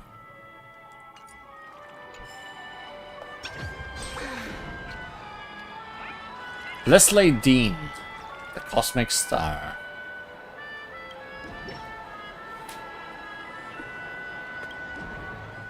The man before you has not noticed your presence. You do not blame him. You find your eyes tracing his chiseled jawline, becoming immersed in the glow of his residual radiance. You almost lose yourself. Ah, my apologies. I was preoccupied and did not notice you there. Are you here for an autograph too? Just a moment. I don't know who you are. You don't know him? How could someone not know Leslie Dean, a galactic superstar of Epsilon? You look pretty grown up to me. You're not still a kid, are you? There's no need to get carried away. The cosmos is vast, and we all come from different environments. We will all be exposed to different things in life. I am merely a regular actor, far from the level of a superstar that can illuminate the entire universe. He's so eloquent. He's so modest. Ah, why is everything going dark? Perhaps. Please excuse this terrible force of habit. I simply assumed that you were here for an autograph. I would not wish to seem arrogant. Please accept my apologies. How can I be sure that you are really Leslie Dean and not Sparkle in disguise? How disrespectful. Look at his autograph. How could someone forge this? This must be the real Leslie. The young lady is right. I was suspicious at first, but when I saw this elegant signature, I was sure. I knew the Eons would not be so blind as to allow a rising star to come crashing down so soon. Crashing down? I see you really don't know anything about this. I happen to have a newspaper cutting from the incident. Read for yourself. What? You carry it on you even in a dream? I didn't realize you were that kind of crazy fan. Don't tease me. The snippet is here. Take a look for yourself.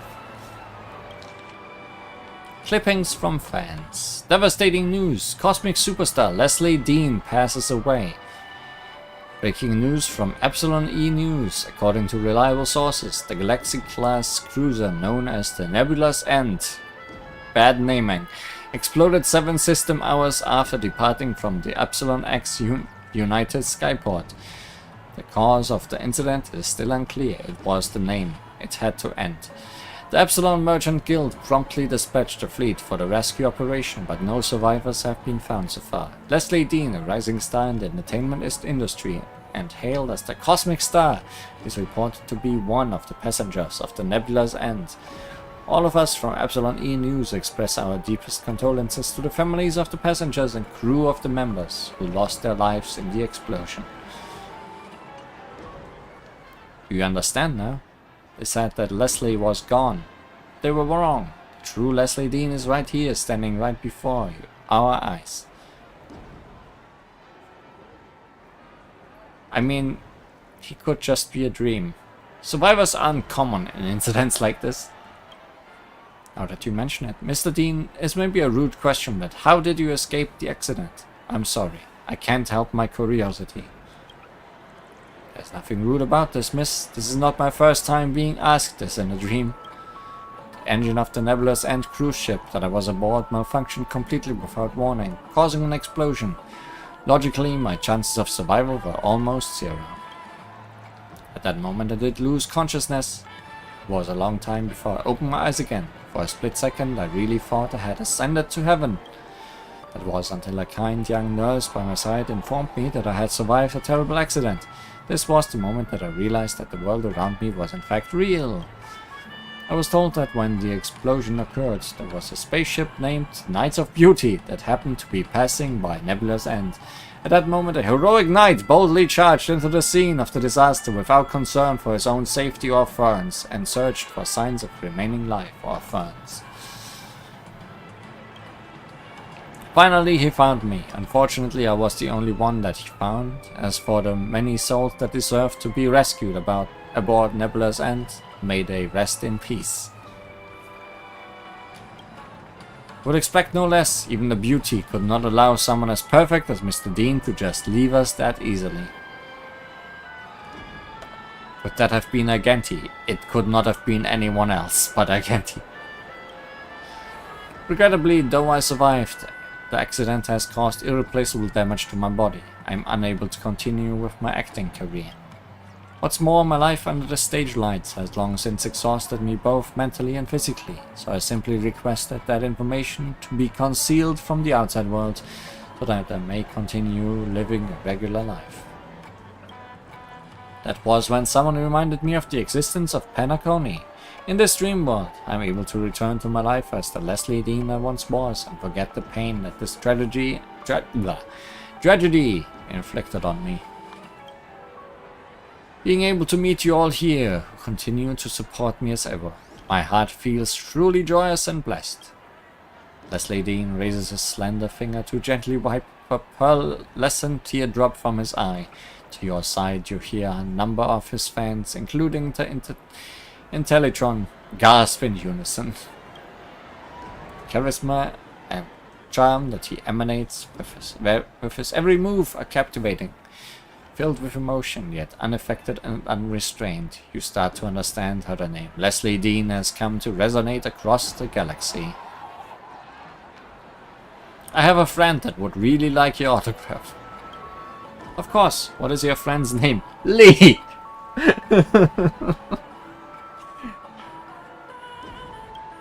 Lee, a delightful name. Lee, may the stars shine to light your path. Yours faithfully, Leslie Dean. There we are. I wish that you and your friend be in good spirits from this day forth, miss. You obtained the autograph of the galactic superstar Leslie Dean. You are unsure of what receiving an autograph in a dream actually means, but you are still extremely excited. Tick-tock, over here, quickly. Clocky!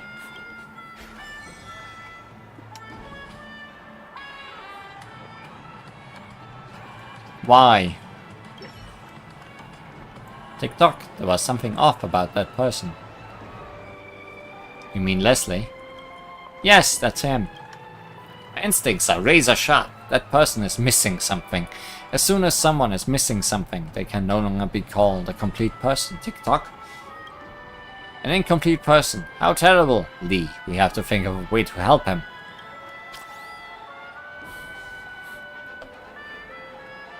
Sure. So beautiful, yet so fleeting. It's you, Miss Lee. Wow, you remembered my name. I'm so happy that I got a chance to meet with you in this city of dreams. Sorry, as you can see, I'm a little busy. If you're interested, perhaps we could talk properly a little later. Here comes the clockwork.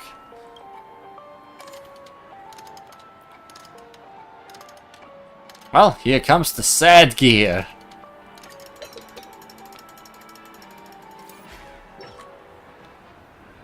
Ah. Mr. Leslie, what's wrong? Do you feel unwell? No, things like that shouldn't happen inside a dream. My apologies, everyone. I suddenly feel... I do not know how to put it into words, but I feel terrible. I do not wish to rain on your parade, but I think I may need a little space. Are you tired? Shall we leave it here for the day? We have pestered you enough already. I agree. I'm so sorry, Mr. Leslie. I hope that you feel better soon.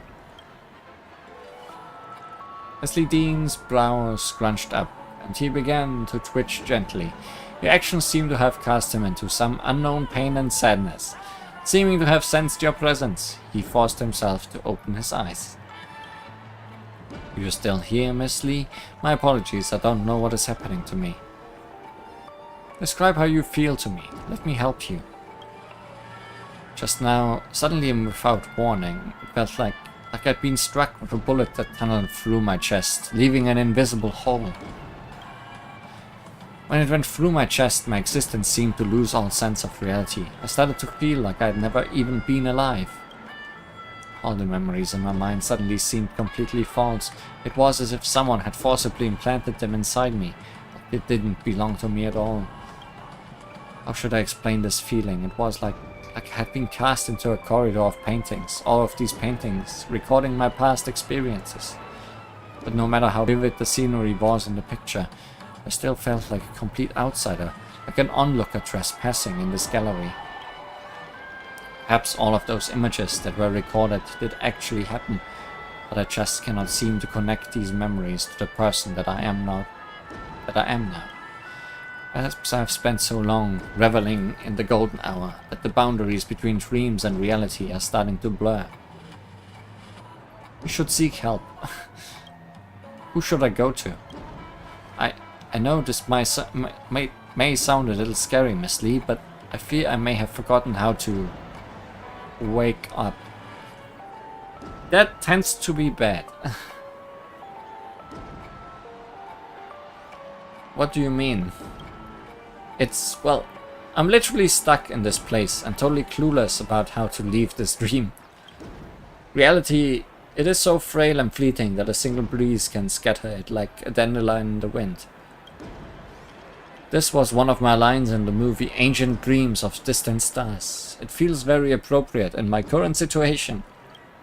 Miss Lee, if you can move freely between dreams and reality, would you be able to consult with a family representative in the real world?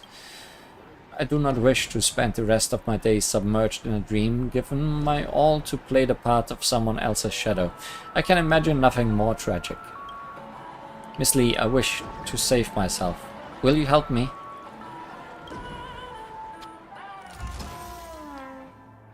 Oh no, Leslie Dean's emo dial has been locked. Tick-tock. Talk to the staff at the hotel.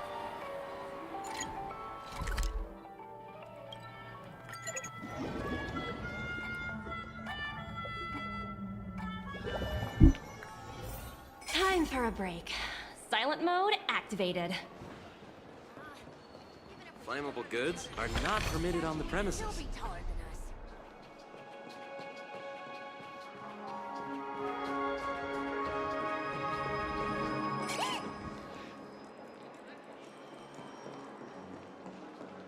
People, you are in the way of my pig.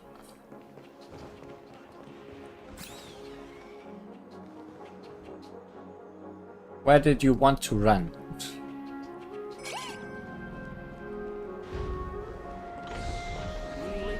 Keep getting stuck. Oh. Found it.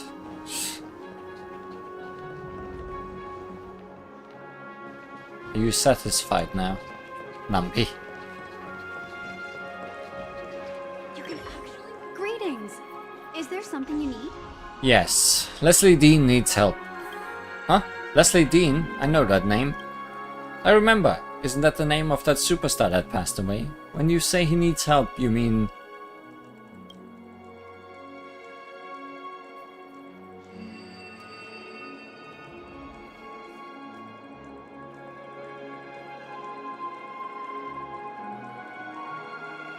This is not good. A client clearly experienced an irregularity, to the point that they would describe it as forgetting how to wake up.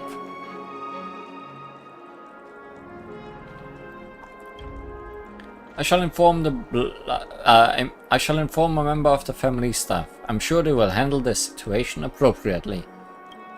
Thank you very much for providing this information, Miss Lee. Was Ellie about to say the Bloodhound family? I have a bad feeling about this. I should return to the dream and check in on Leslie. He might get hounded. How does the pig enter the dream? Yes, it is just being drowned in the bath thing. That's how things work around here.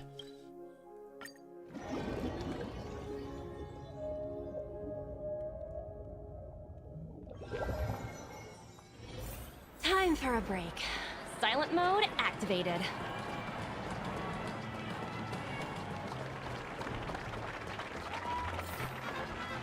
Ah, help! Someone is calling for help. Let's go and take a look.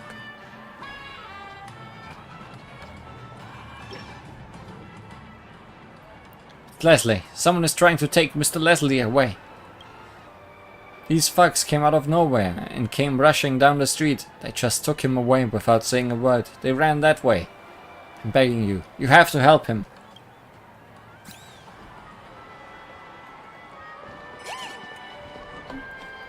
Well, Treasure is also that way, so I will help him. Who are you? What do you want? This is a dream. You can't take things you steal in a dream back to reality with you. Are you certain this is the anomaly? I'm certain. His existence here has already violated multiple conditions in the dream agreement. Understood. Begin the removal process. What are you doing? This is bad. I have to stop them. But Treasure.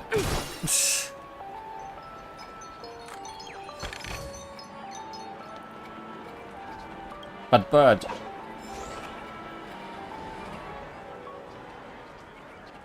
But Collect.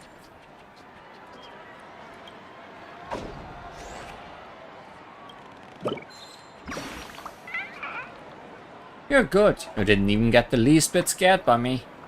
I've been defeated. Come round to play again next time.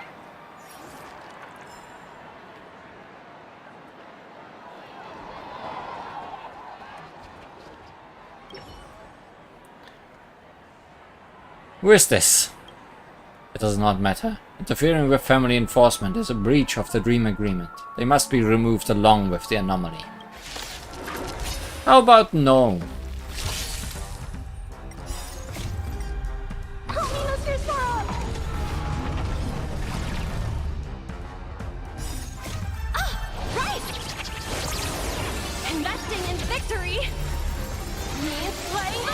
Please let me turn on double speed. Thank you. Mission command. Stop the bleeding. Mission command.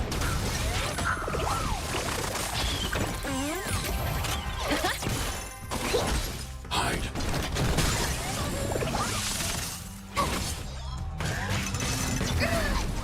Try that again. Stay back, Clara. Go Numpy!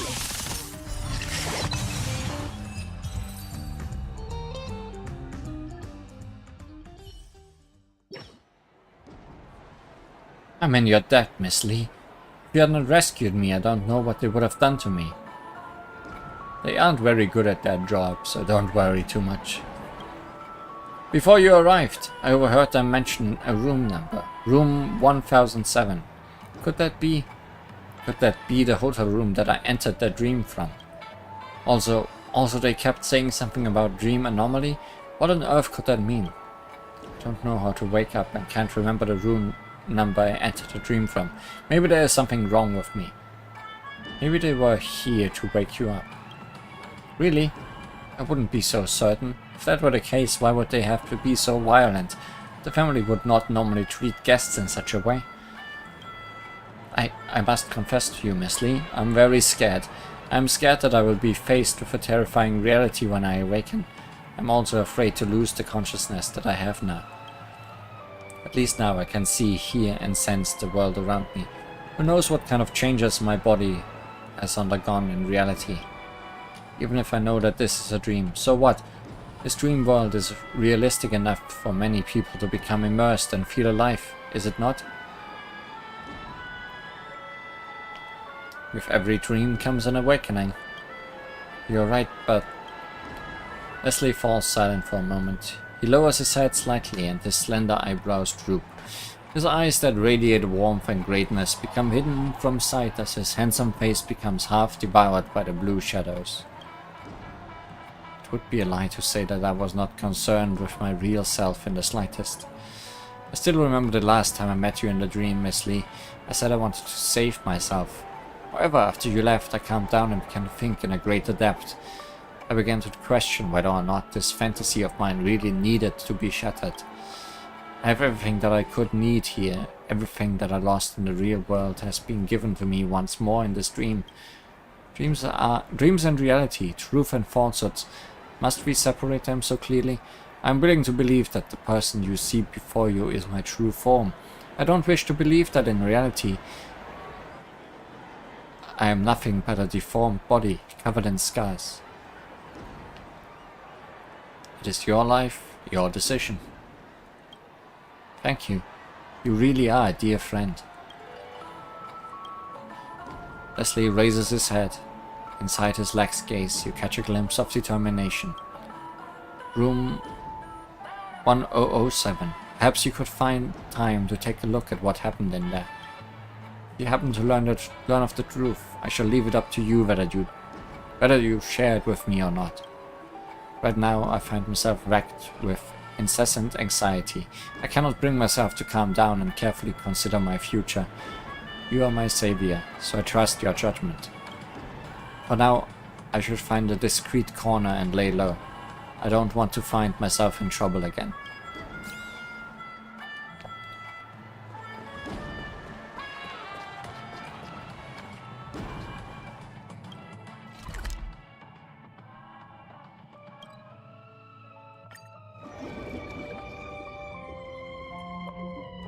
Well, let's find out the truth. Time for a break. Silent mode activated. Or something like that. Why would there be a pom-pom doll here? What? Where? Where is a pom-pom doll?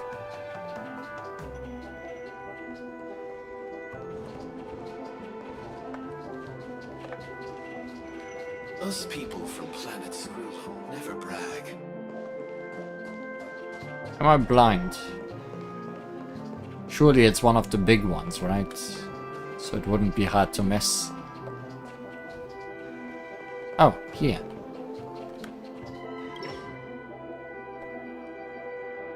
This is a pom-pom doll, identical to the pom-pom you see on the Express. But why would it be here? Poke it. It has a soft and fluffy texture, almost more endearing and adorable than the conductor themselves, but... Ow! After you give it a good fondling, the doll transforms into a Pepeshi. Cheetah, how could you see through my disguise like that? What disguise? I am a red clay form of Kalsas. My name is Jnor. The doll form just now was my mimicry. No one has ever seen through my mimicry before. How did you do that?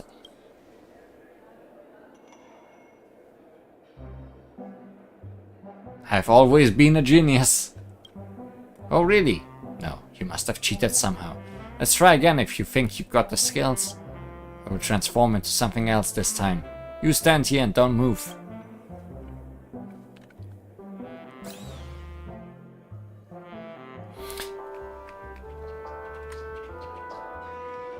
I guess he's somewhere around. Us people from planet Screwlope never brag. I'm not gonna seriously look for him right now. Just a passing glance.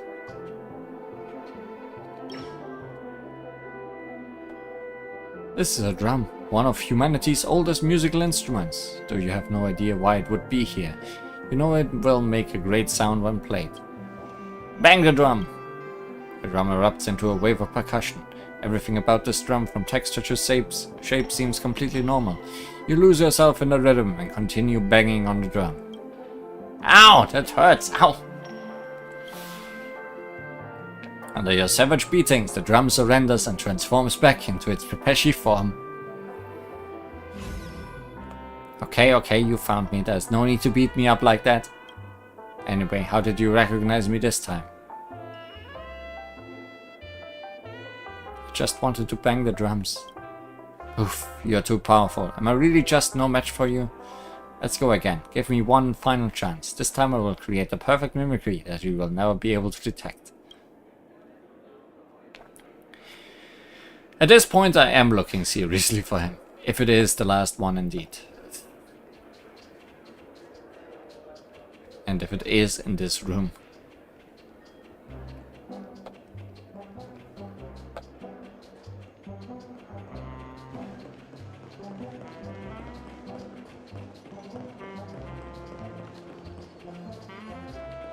I mean, the biggest weakness of his transformation is that there's a big yellow dot on it and an examination symbol.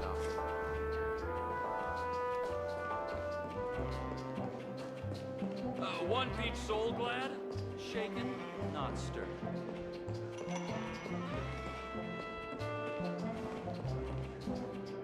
Obviously, now that I'm looking, Full of living legends. I will not find it.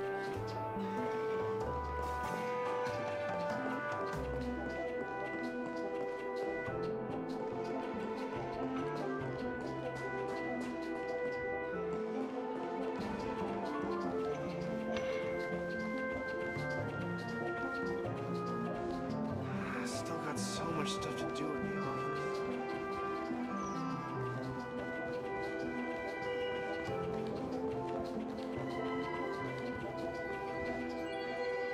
Weird, my pig did not run after this chest. I wonder what's up with it. You open the chest before you, but find nothing inside. You have never seen such a defiant chest. Give it a kick. Stop, don't hit me anymore. I will transform back.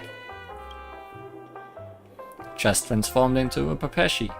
Oh, he has been completely defeated by your powers of the perception. Strange, you managed to see through such a realistic mimicry.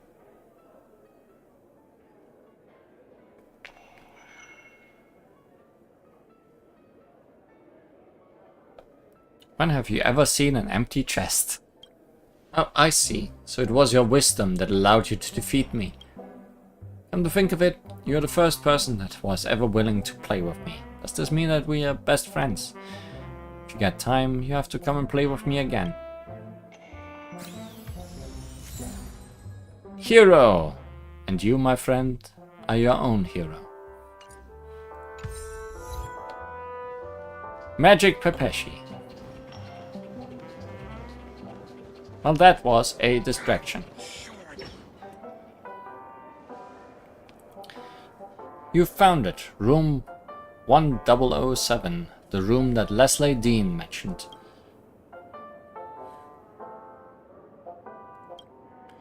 It is possible that the truth behind the cosmic star lies behind this door. Perhaps he has fallen into a deep sleep from which he cannot wake. Knock.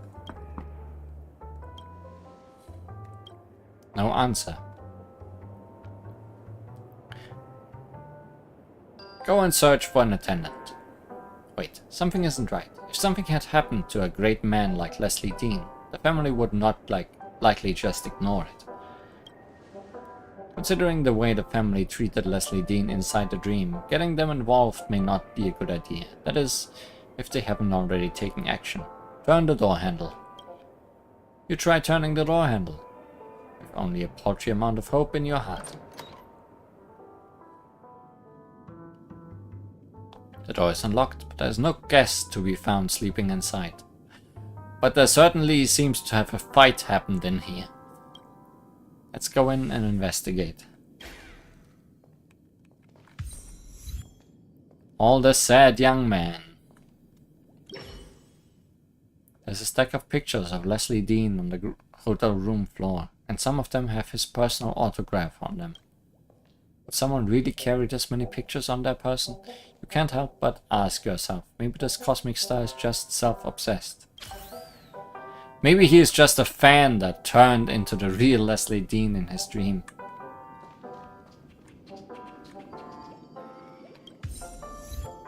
Learning in sleep. There's a movie playing on television. Quick cuts and dazzling special effects quickly overwhelm your senses. After a series of shocking scenes featuring exploding warships, a close-up of Leslie Dean's handsome face takes the screen. It seems that he is playing a warship pilot, likely a heroic figure that played a critical role in the long drawn-out interstellar energy war, someone whose name people remember well. You see his name in the subtitles, Captain Cromwell. In this tense showdown, he seems to be engaged in a war of words with a sly IPC elite. Watch attentively for a while. This has nothing to do with the price IPC has offered. The Sixth Fleet's position on this matter cannot be changed by price, for it goes against our values. I understand that you value your contracts and your honor, but I implore you to think carefully about this. Are you sure that the people on your ship share your firm beliefs, Captain?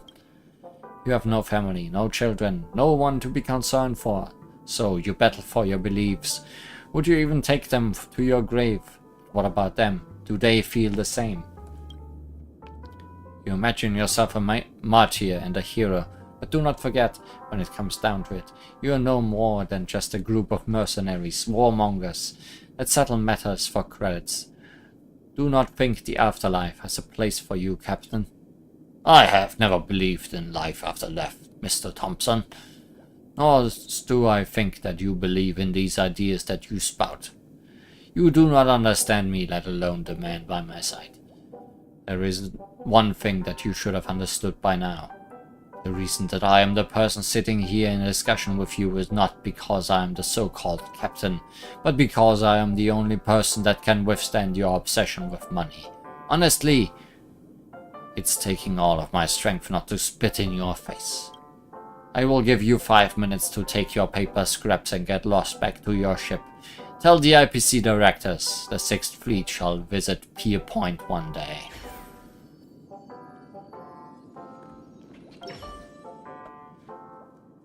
At first, you could not understand why paper checks would still exist in a world like Penacony. But having read what's written on the paper, you understood. Having the string of numbers printed on each note especially was a sign of the family's dwindling patience.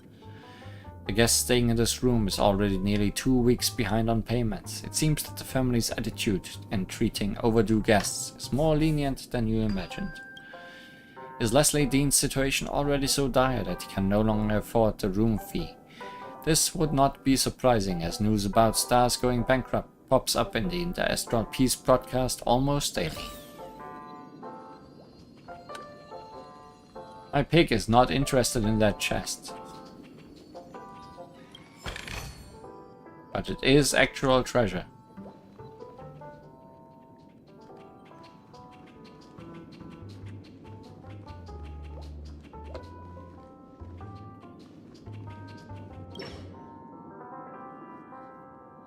There's an envelope lying in the bottom of the dream device, with no signatures or markings on it.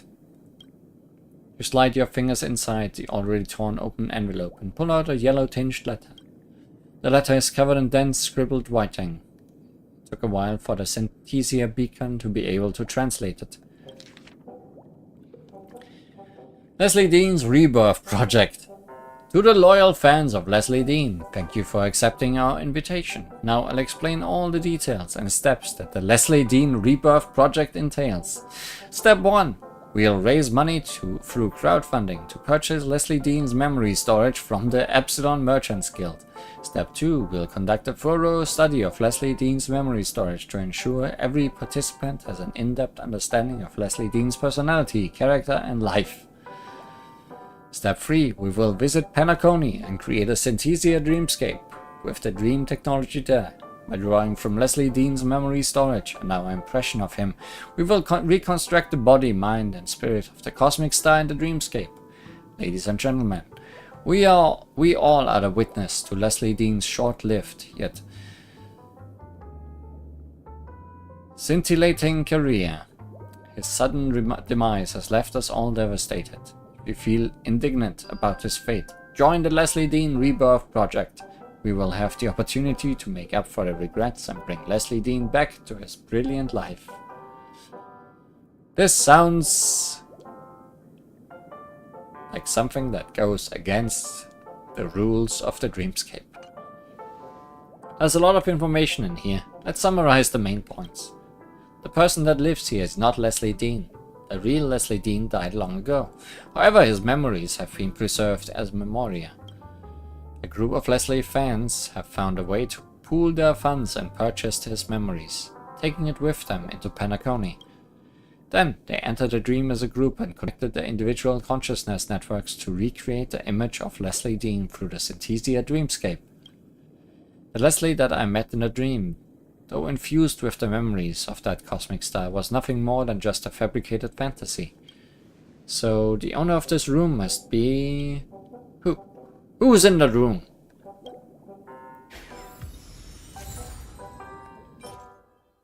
A petition calling on Leslie Dean's fans to enter the dreamscape en masse and help him to be reborn through the Synthesia dreamscape.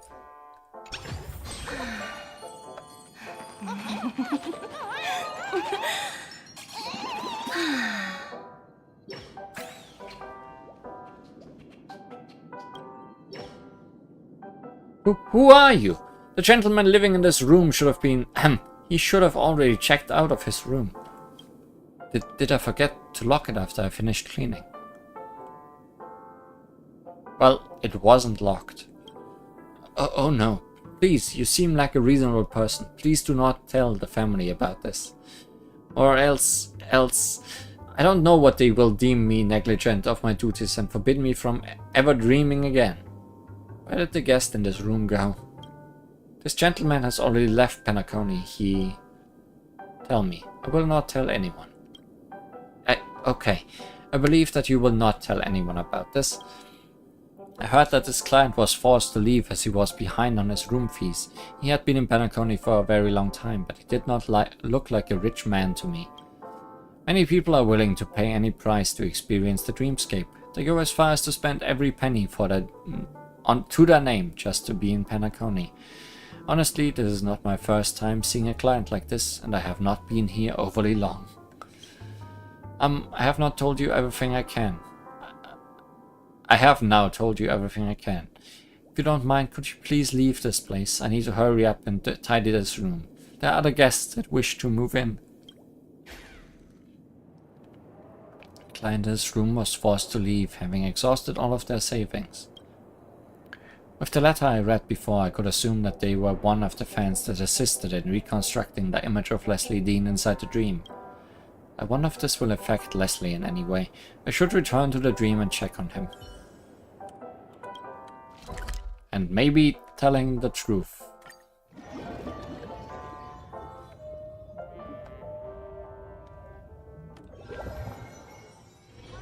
Time for a break. Silent mode activated.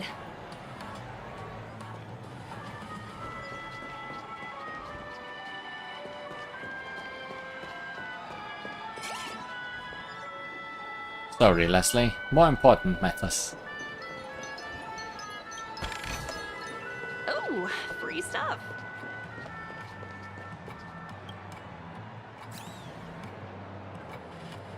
You've returned, Lee. I was hoping that I could muster more of a friendly attitude, but I don't know why. I have been feeling dazed and nauseous since what happened before. I just cannot seem to muster any energy. I hope you can understand. I think I know why.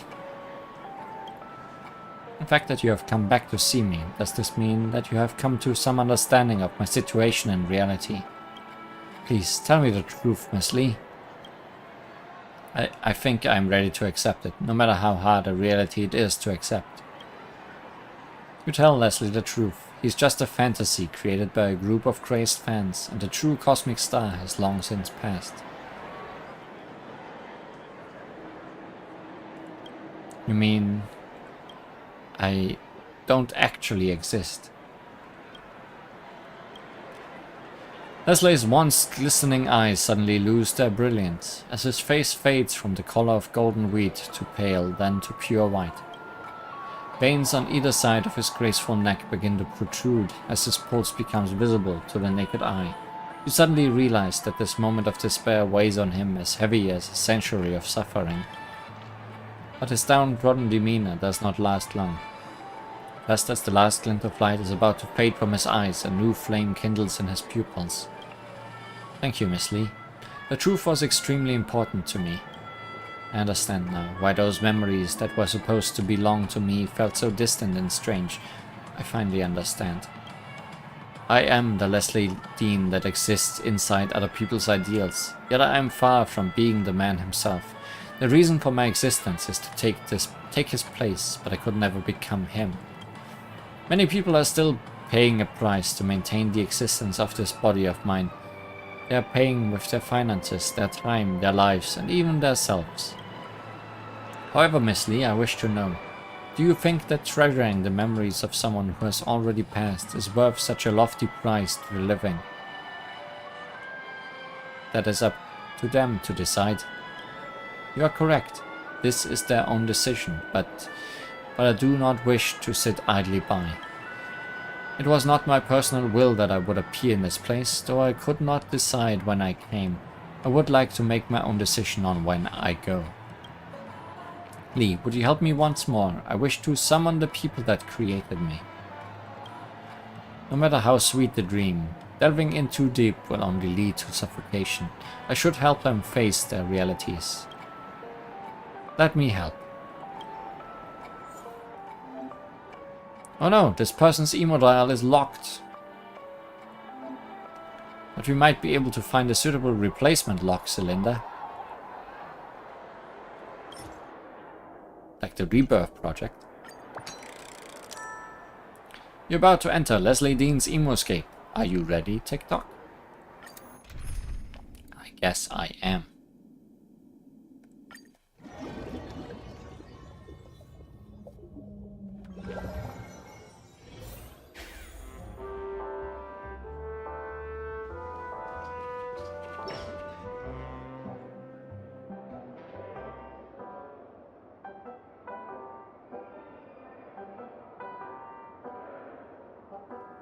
This is my...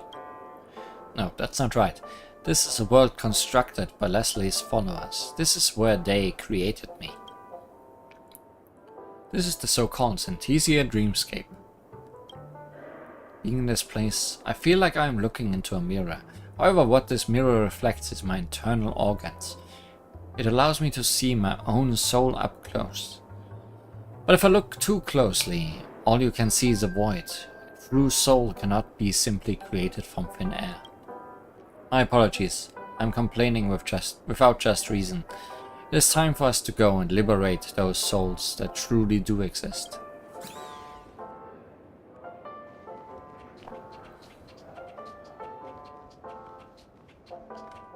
Robert.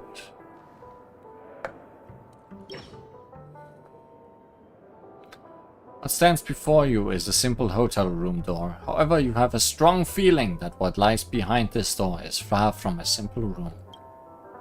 Robert, that is the name of the master of this space. Let's go inside, Miss Lee, and prepare to face my creator.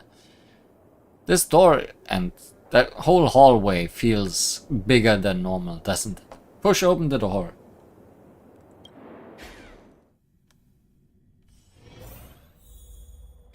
Leslie's mind maze.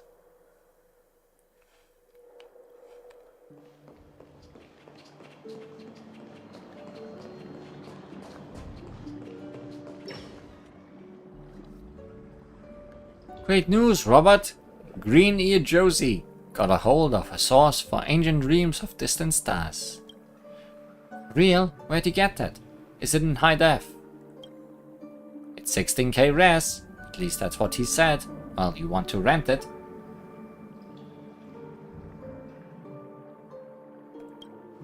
I don't have any money at all. My mom cut off my allowance ever since she caught me secretly renting tapes last time. What's wrong with liking movies? Plus, this is Leslie Dean's debut work. Your mother has no taste at all. Don't worry, I'll cover it this time. Come to my place after school next time and we can watch it together. Thank you, Harry. Robert, I feel like our senses were linked for a moment then. His home planet is an impoverished land that has been under IPC sanctions ever since the Interstellar Energy War. The only way they are able to watch movies is by renting tapes from smugglers at a high price. Harry is Robert's best friend, he likes, and he's like an older brother to him. And sense that Robert relies on him greatly. Let's keep watching, Miss Lee.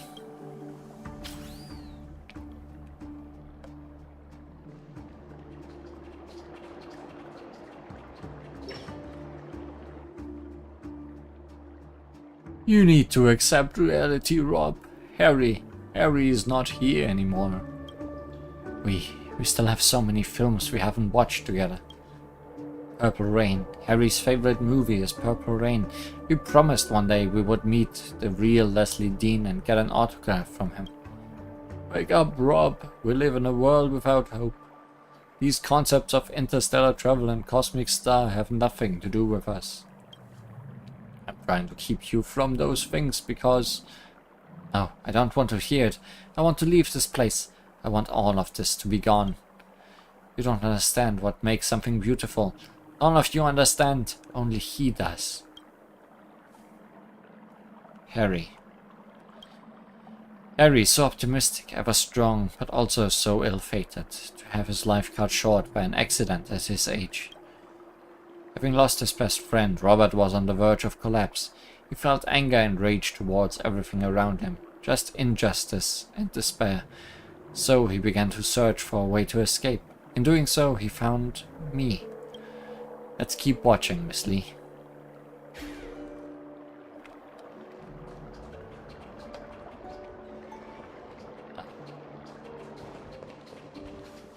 Oh.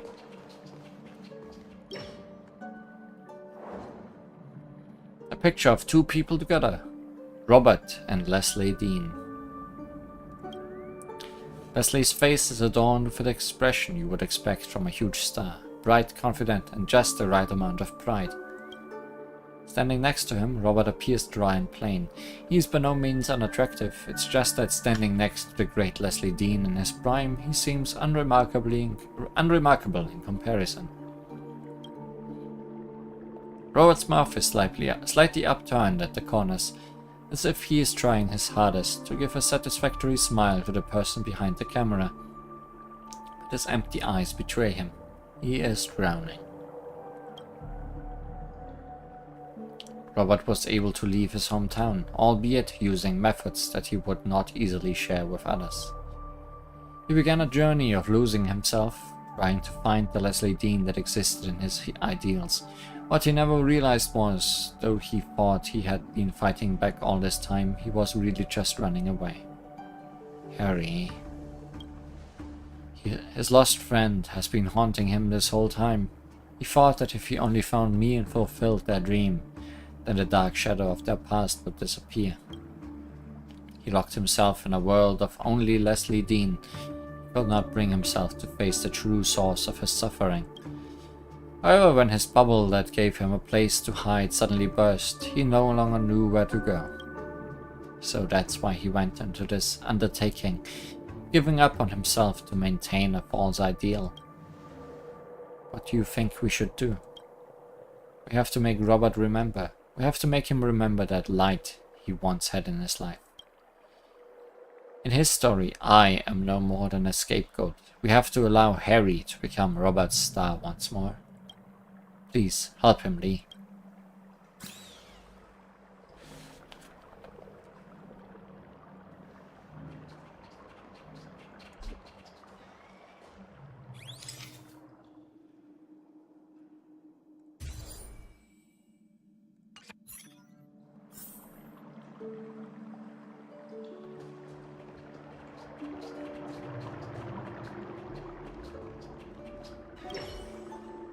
There's a clip of Leslie Dean being interviewed by a famous talk show host playing on the television. You cannot hear their conversation clearly, but you can see two people with beaming smiles.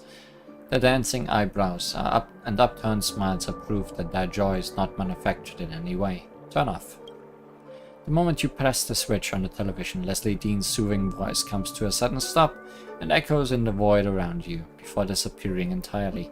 The silence that now covers the spiritual space suddenly feels like a deafening clamor. You feel a little lonely on Robert's behalf, but for the sake of his life, he must bear and process this loneliness by himself.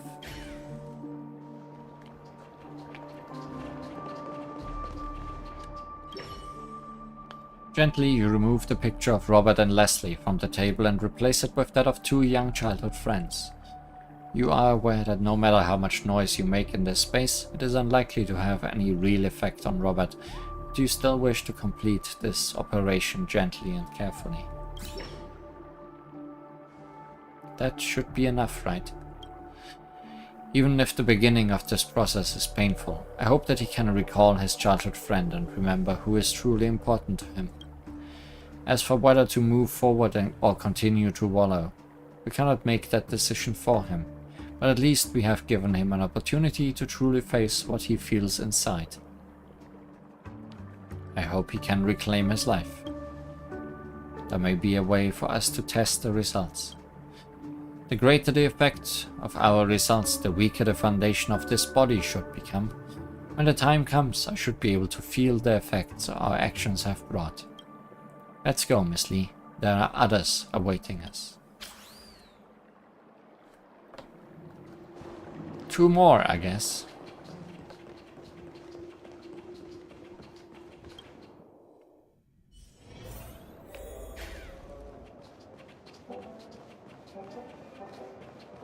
Jillian.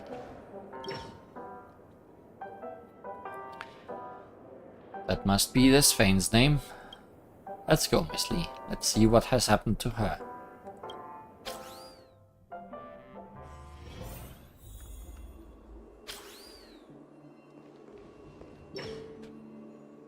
It seems that I have already dominated her world. All of those standing there are her imaginings of Leslie Dean. That's insane. I can remember certain moments. They were truly uncomfortable. I remember crazed fans hiding on unexpected street corners, spying, taking secret pictures, and sending messages that would chill you to the bone.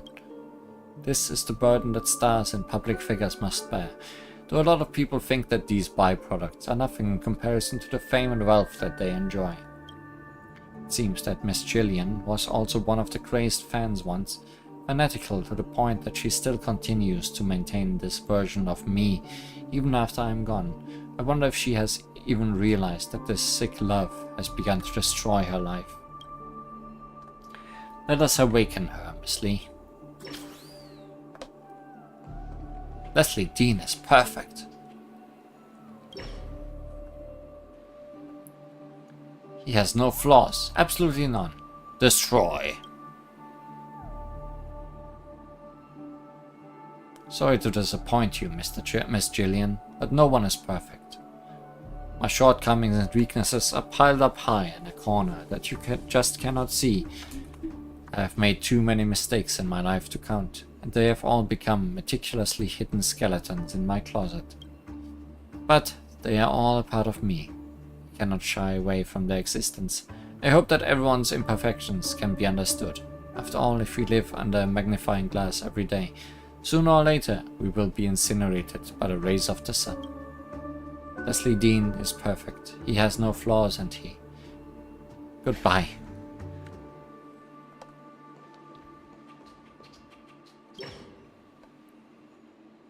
Anyone who slanders the name of Leslie Dean is my enemy.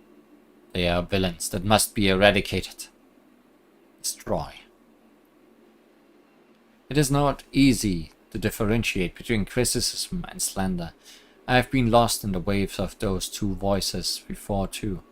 This is a lifelong lesson, one that I never fully grasped, even until the end. But I did come to understand one thing. Those slanderous voices outside had not been a personal attack on me for a long time. They gradually evolved into a vicious cycle of perpetual opposition, a battle that was destined to never have a victor. I no longer care about this baseless slander, Miss Gillian. I just want to bring this cycle of sadness and malevolence to an end. Anyone who slanders the name of Leslie Dean is my enemy. They are villains and they... Roar.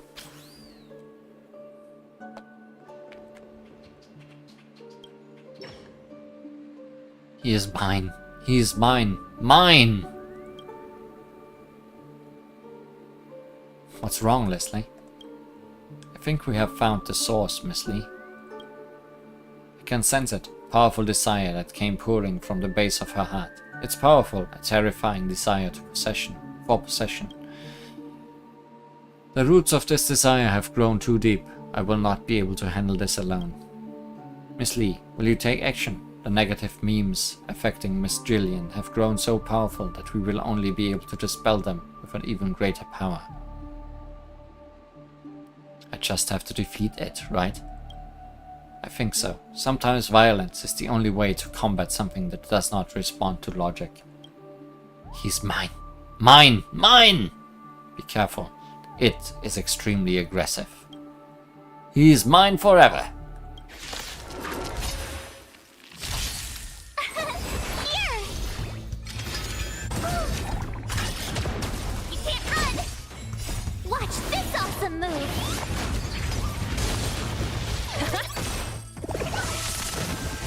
Sorry to break your bubble, Gillian. But these delusions must end. Liquidation! Right! Investing in victory and even playing the long game!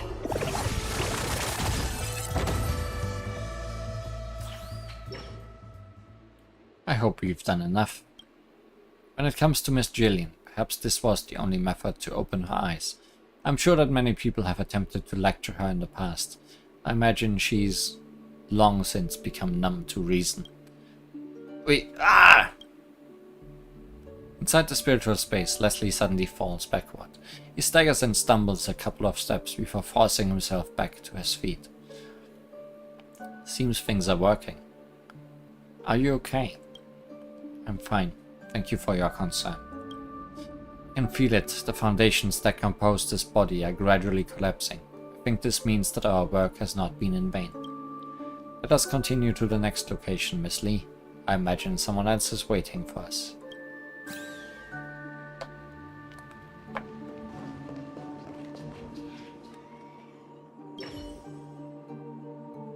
Gillian looks toward you, her face awash with loss and bewilderment.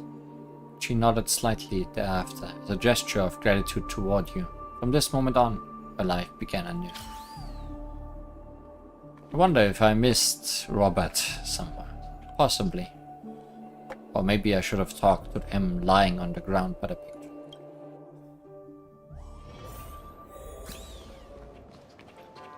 Finally, Flora.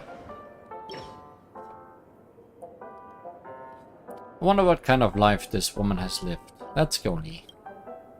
Wait, Flora? Do you know her? They must just be someone with the same name, surely. Sorry, this name just seems to rouse my memories. Let's go, Miss Lee. We must be quick. I don't know how much longer this body can hold on.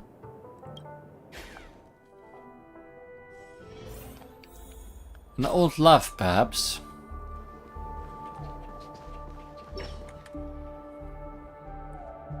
Flora, it's really her. Who is she? She's my former assistant. But why would she... I never thought that she would have such a strong obsession. There must be more than meets the eye here. Let's get closer. Take a look, Miss Lee.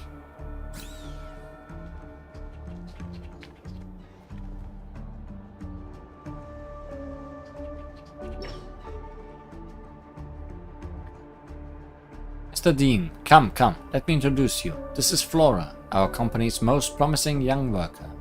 From today forth, she will be your personal assistant. Mr. Dean, hello. I look forward to learning from you in the future. His eyes are even more mesmerizing in person. It's a pleasure, Miss Flora. You really are a charming young lady. I'm sure we will work wonderfully together.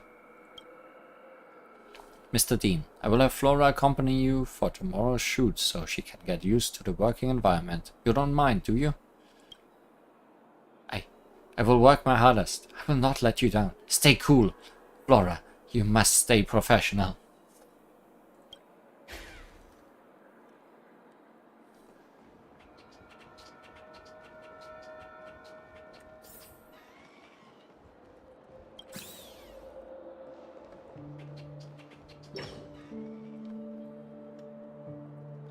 Mr. Leslie, are you hungry? Would you like something to eat?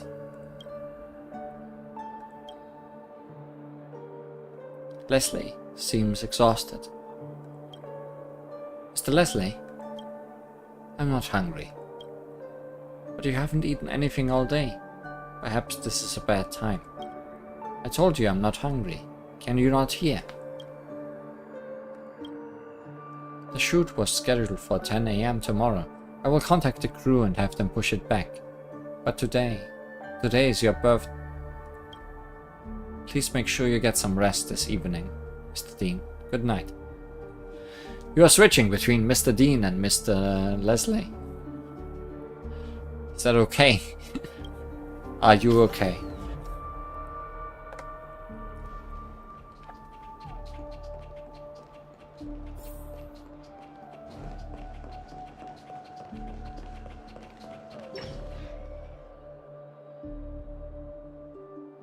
What's wrong, Flora? Why are you crying?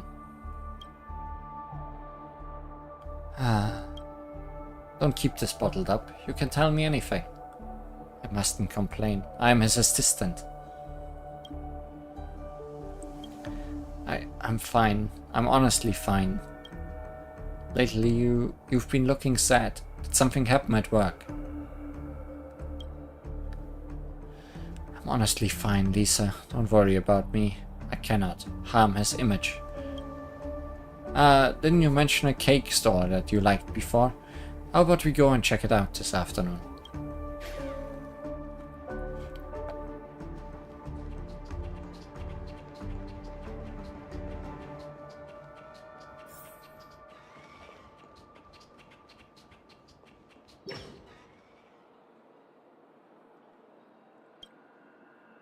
Why are you so quiet all of a sudden? Give us a smile. Where's that bubbly, happy Flora we know and love gone? I've told you everything I needed to. Now, at this crucial juncture, I'm not even sure what to say. Leslie. Ah, I see. Flora, you know, don't you? After this tour, I will be switching agencies. Leslie. Idiot. Idiot.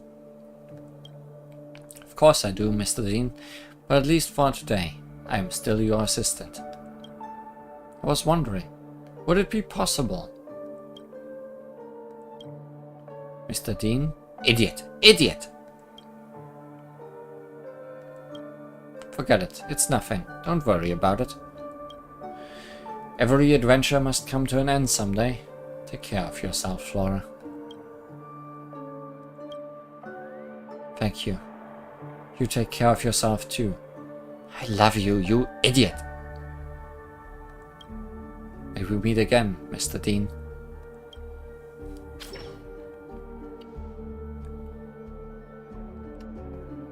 People's emotions are complicated. Waka. That they are, Miss Lee. In life, is there anything more painful than missing a chance? This is all my fault. I was slow, unreasonable, obnoxious. Thankfully, it seems fate has gifted me a second chance. Though my body no longer remains, I still have the opportunity to change something in this way. I wish to speak with Flora, Miss Lee. I will not miss out again this time. She must not waste her life on a memory. These wounds that were once caused by Leslie Dean, I will now sew them shut myself.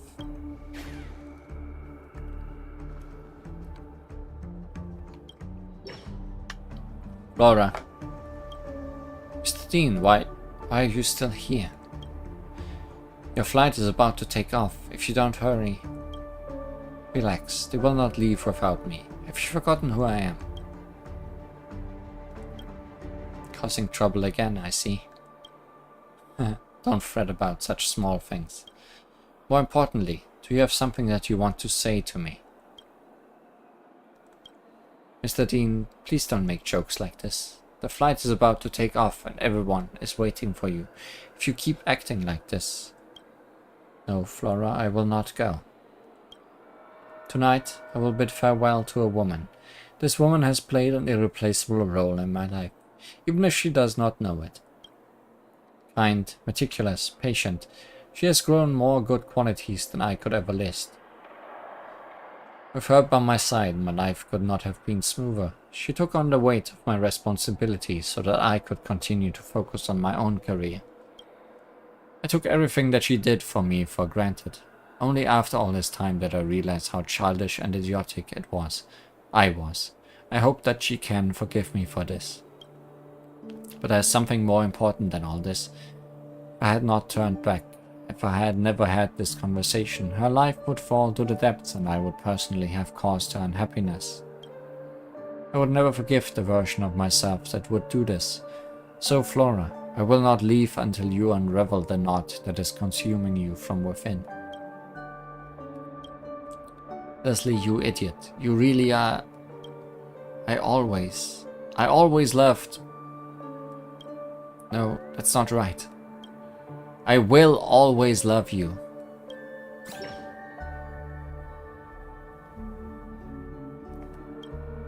Miss Lee, I have realized something. May I share it with you? I'm listening. There was a moment just now. I suddenly felt like all of the problems that had been bothering me before were no longer important. Was it Flora that helped you realize this? I think so. Who am I? This question has been following me since the moment I first took this form.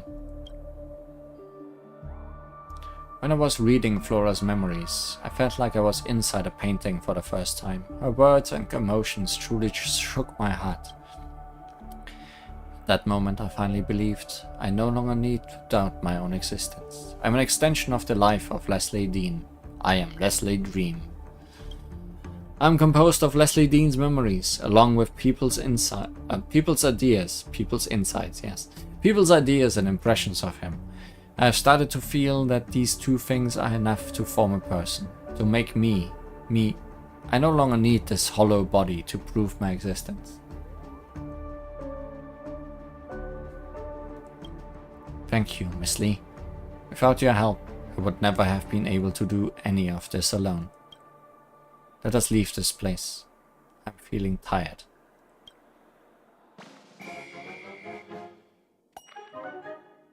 Thanks, Clocky.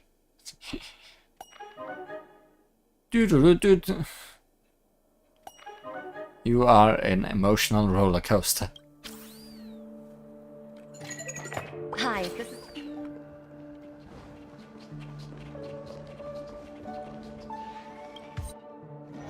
There was an achievement there. It's gone now.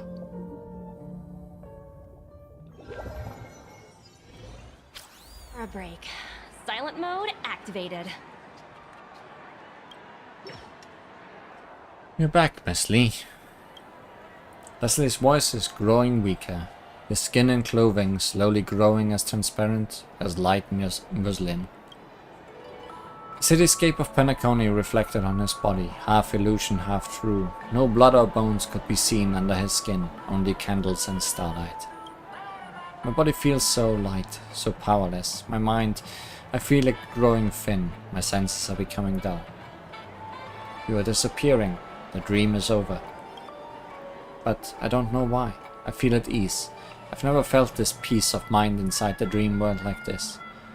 I feel like I can see myself, the Leslie Dean inside my body.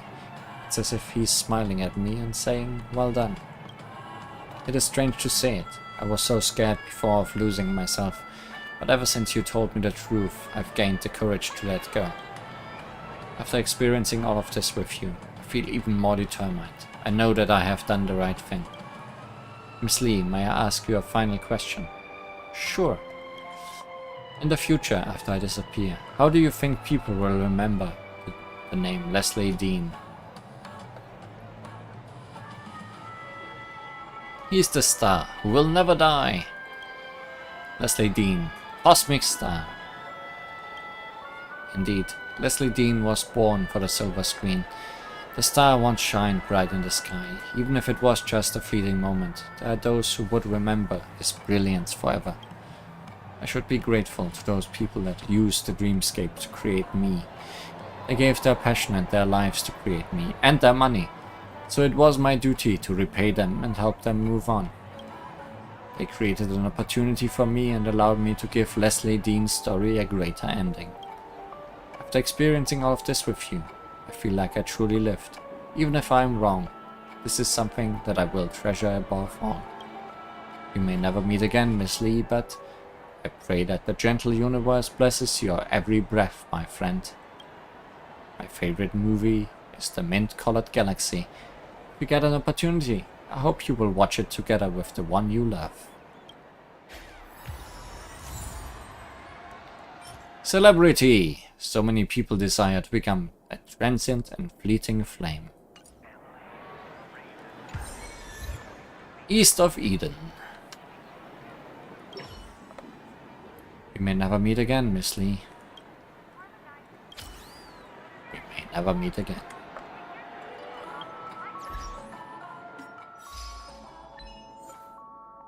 East of Eden witnessed the story of a fleeting cosmic superstar. Surge of warmth. Clockwork helps people discover their true selves, resolve one emergencies in Clockwork. Magic Pepeshi. Pepeshi or Mimic? Yes, he was a Mimic chest in the end. Figure out the true identity of Pepeshi at the hotel lobby. All the sad young men enter their special hotel room in the reverie reality for the first time. Learning and sleep, collect 15 readable items in Penacony. Stuff has been accomplished.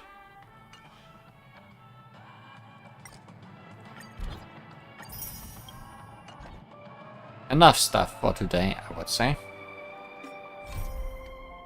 We only did one of those quests, but I wasn't even sure if we would do one. So I guess that's fine. Next time, I do not know. I do not know when, I do not know how, but we will be back to more Penacony and more Honkai Star Rail. So see you then. Dream on. The train will not stop anytime soon. Good night, goodbye.